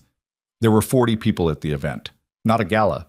Sophia had been emphatic about that, to the frustration of the publicist she'd brought in for the occasion, who had lobbied for a venue in Missoula and a proper program and donors in formal wear. What they had instead was a gathering at the center itself, which occupied the converted barn and the original session room, and a new addition that had finally cleared its inspection in September. Patients, families, the small staff they'd assembled, a few journalists who'd been covering the center since the announcement, a handful of the donors who'd funded the first 2 years. Sandra Reyes was there. She'd come with her husband David, who had the warm and careful quality of a man who'd spent years learning to watch for the specific signs that his wife was approaching her limits and how to manage those signs without her knowing he was managing them. Sandra was in a power wheelchair, significantly more function than when Logan had last seen her years ago, the result of different programs over different years and the specific stubborn continuation of a woman who'd never actually accepted the ceiling she'd been given. She was 47 now. She looked at Logan when she arrived with the particular look of someone who had been carrying a conversation for years and was finally in the same room to finish it. They talked for 20 minutes, near the window of the center's main room, low enough that nobody around them could hear. Logan did not summarize the conversation to anyone afterward. What mattered was that it happened, and that both of them came away from it standing in a different place than the one they'd occupied for 6 years. David shook Logan's hand on the way out, at the end of the day, and said, "She's glad she came," in the voice of someone who meant more than that sentence. "Tell her I am too," Logan said. The moment that everyone would talk about afterward, that the journalist who wrote the piece would lead with, that the donors would mention to other donors, that Ella would record in the field guide under positive indicators with significantly more detail than her usual entries, happened at 4 in the afternoon. The program had been simple: brief remarks from Sophia, brief remarks from the lead therapist they'd hired, a presentation by one of the center's first patients. Then the kind of informal gathering that allowed the people in the room to actually talk to each other rather than perform a ceremony. Sophia had given her remarks from the chair. She'd made the decision about that deliberately, the way she made most decisions now, not as capitulation to circumstance, but as a choice about what she was communicating and to whom. She'd built this center as a person in a wheelchair. She'd built it while doing the work that the center existed to do. The chair was part of the story, and she wasn't going to perform around it. But she'd also, over the last 6 months, been doing something with the cane. Privately, with Logan, in the sessions that continued 3 times a week alongside everything else they were building. The 11 steps had become 30. 30 had become 70. Interrupted, imperfect, frequently requiring the cane and occasionally not. The right side had caught up to the left, not fully, not cleanly, but enough that bilateral weight-bearing was possible under controlled conditions for periods of time that had been unthinkable a year ago. She hadn't performed this for anyone. That had been deliberate too. Not out of the fear of expectation that Logan had warned her about with Sandra, but out of the understanding that some things were hers before they were anyone else's, that recovery was not a public story until the person recovering chose to make it one. She talked to Logan about it the week before the anniversary, not as a clinical discussion. They'd moved past purely clinical discussions months ago into the territory of 2 people who knew each other and could speak to each other that way. "There are 40 people coming," she'd said, "people who gave money to this because they believed it could work. Patients who came here because they needed to believe someone thought recovery was worth trying for." She'd looked at him. "I've been thinking about whether there's something I want to show them." He'd looked back at her without performance. "What do you want to show them?" "Not a miracle," she said immediately. "Not a before and after. Not a story that makes the disability neat or the recovery complete, because it isn't complete. And the story that pretends it is does damage to the people in the room who are early in the work and need honest examples, not inspirational ones." She paused. "But something real, something that's mine, that I choose to share, not because I owe it to anyone, but because I want to." "Then do it," he said. "On your terms. No countdown, no announcement, no building it up." "Just a moment," she said. "Just a moment," he agreed. So at 4 in the afternoon, while the gathering was in the informal phase, while people were talking and the journalists had their notebooks open, and Ella was somewhere near the back explaining the field guide to the 12-year-old daughter of one of the donors with the authority of a naturalist conducting a seminar, Sophia moved her chair to the open area near the center's main window, the one that looked out toward the ridgeline where the patrol hawk had been spotted twice that week. And she picked up the cane that had been leaning against the wall, and she stood up. It wasn't clean. It took 2 attempts to get the weight distributed correctly, and the second attempt required more visible effort than she'd have chosen if she'd had a choice. And Logan was 3 feet away, not touching her, and also not pretending not to be ready if she needed him, which was how he was always positioned now. She stood. The room didn't fall silent all at once. It fell silent in a wave, the way silence moved through a space when people at the edges noticed something and stopped talking to look, and the noticing spread inward until the whole room was quiet without anyone deciding to make it quiet. She held it for 4 seconds. 5. 6. Ella had looked up from the field guide seminar. At 8 seconds, she felt the right hip begin to destabilize, the specific signal she knew, the one that meant the load was shifting. And she made the decision that Logan had taught her to make. She recognized it and accounted for it and came down into the chair in a controlled, deliberate movement that was not a fall. It was a choice. That was the difference. 6 months ago, it had been a fall. Now it was a choice. The room did something then that rooms did when they'd witnessed something that cost something. Not applause exactly, or not just applause, but the particular sound of people releasing breath they'd been holding, which was its own kind of response. Some people were crying. The lead therapist was crying. One of the first patients, a 26-year-old man named Thomas, who was 3 months into his program and had been making the specific kind of progress that Logan tracked with quiet certainty, was looking at Sophia with an expression that had no name but that everyone in the room understood. Sophia sat in the chair and looked at the window, then at Ella, who had crossed the room and was now standing beside her, close enough that her shoulder was against Sophia's arm, which was the specific geography of Ella's comfort. Not in front of, not behind, but beside. 8 seconds, Ella said quietly. 9, Sophia said. I counted 9. Ella looked at her. Field guide? Field guide, Sophia said. Out. Logan stood near the back of the room. He'd been there for the 8 or 9 seconds, whichever it was, with his hands in his pockets and his heart rate doing something he didn't fully acknowledge, watching the person he'd watched every day for a year stand up in a room full of people who needed to see it. He thought about Sandra Reyes, who was on the other side of the room talking to David with the ease of someone who'd had a hard day and come through it, which described most of the days she'd had for 6 years, and which she managed with a toughness that Logan had only recently given himself permission to fully respect without the weight of guilt distorting the view. He thought about Ella, who was beside Sophia now, shoulder to arm, doing the things she did, where she showed up in exactly the right place without being told where that place was. He thought about a November night 14 months ago when he'd been standing at a kitchen window watching headlights come up an access road in the snow, and the particular quality of his life at that moment. The quiet, the work, the daughter, the functional peace he'd built in Montana that was genuine but also incomplete in ways he hadn't fully admitted. He hadn't been unhappy.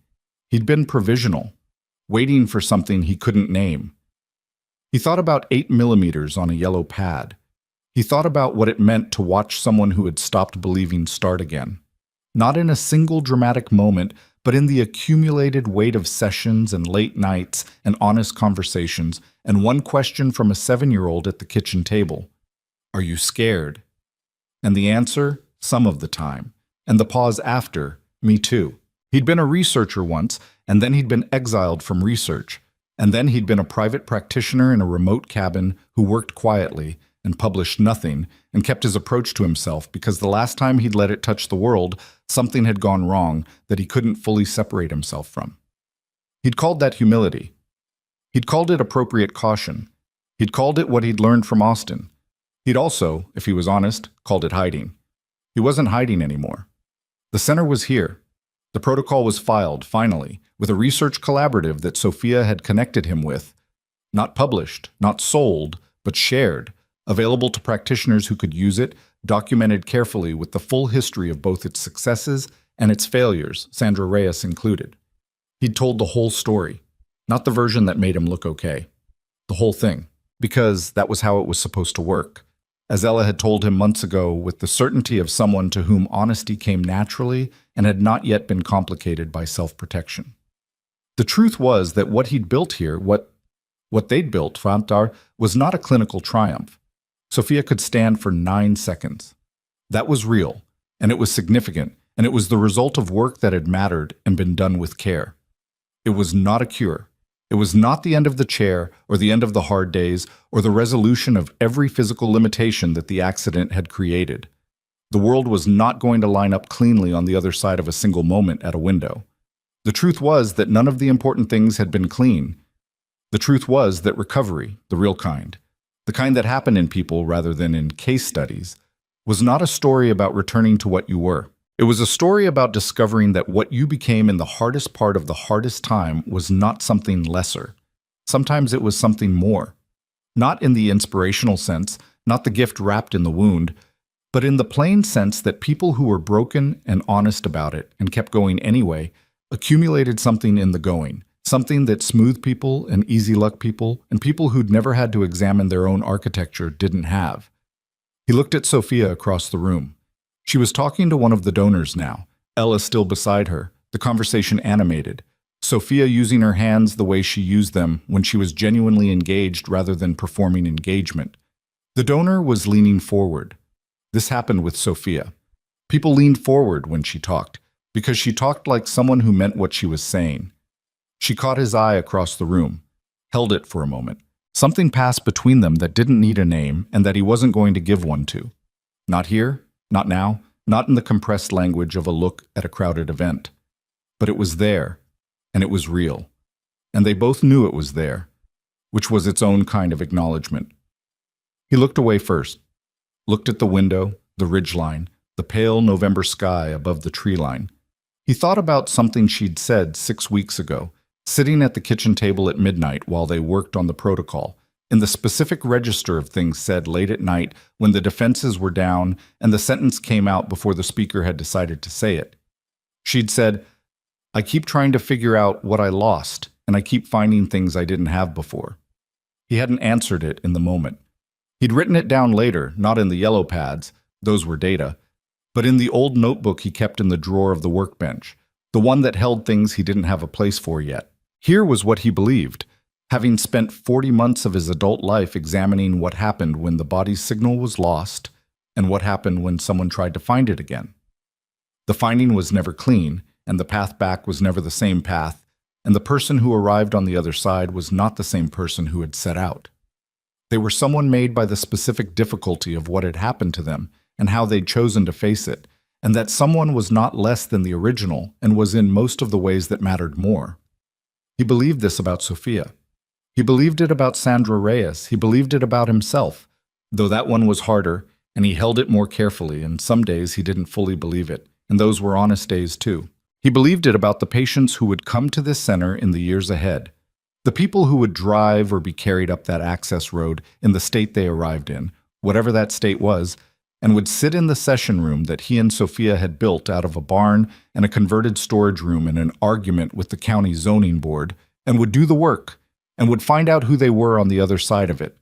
He believed that the work mattered, not because it always succeeded in the way success was measured, but because trying, genuinely, with attention and honesty, and the willingness to be wrong and start over, trying was the thing that made a person something more than what had happened to them, and that was worth building a place for. Tomas came to stand beside him, near the back of the room. He was young, 26, 3 months in, and he had the particular quality of someone who was early in the work and was trying to understand what the later parts looked like. "Did you know she could do that?" Tomas asked, looking at Sophia across the room. "I knew she was close," Logan said. "What does close feel like from your side?" Logan thought about it, about the yellow pads, about the first 11 steps, about 8 millimeters on a Tuesday in November that had meant something he'd refused to name out loud, because naming it would have made the distance between where they were and where they needed to go feel like a verdict. "Like watching a signal strengthen," he said. "You can't always tell when it'll break through the noise, but you keep the conditions right and you watch the data and you stay in the room." He looked at Tomas. "You stay in the room even on the days it looks like nothing's happening, especially then." Tomas nodded slowly. He was quiet for a moment. Then, "Is that what you tell all your patients?" "It's what I tell the ones who ask real questions," Logan said. Across the room, Ella laughed at something Sophia said. The sudden bright laugh of a child who found something genuinely funny rather than performed. The sound that Logan had learned in 7 years to identify as the signal that his daughter was completely herself, unguarded, fully present. It traveled across the room and landed on him the way her sounds always landed, directly and specifically, the way your own child's voice always finds you through crowd noise, as something set apart. He looked at them, his daughter and this woman who had come in from a storm 14 months ago and had become, without announcement or ceremony, a permanent part of the shape of his life, and felt something that he'd been circling for months, something he'd kept at the edge of his attention because the center had needed building and the work had needed doing, and there were always reasons to not yet look directly at the thing you most needed to see. He'd have to look at it eventually. He looked at it now, briefly, standing near the back of a room in a barn that had become a center in the November afternoon light, with the ridgeline outside the window and the pale sky above it, and 40 people around him who were here because of what this place stood for. He let the feeling be what it was, without a verdict. That was enough for now. Ella looked up from across the room and found him, the way she always found him, and raised her eyebrows in the specific expression that meant, "Are you okay?" He raised his back. "Yeah." She held up the field guide, already open to the current page. Victor, it would say, in her careful print. Eastern Ridge, present, observed. And below it, in the category she'd invented and defended as scientific, positive indicators. The hawk, the signal, the return. Some things showed up when you built the right conditions and stayed in the room. That was the whole of what he knew, and the whole of what he'd given, and the whole of what had been given back to him. It was, he thought, without performance and without apology and without reaching for words that were larger than the feeling, more than enough.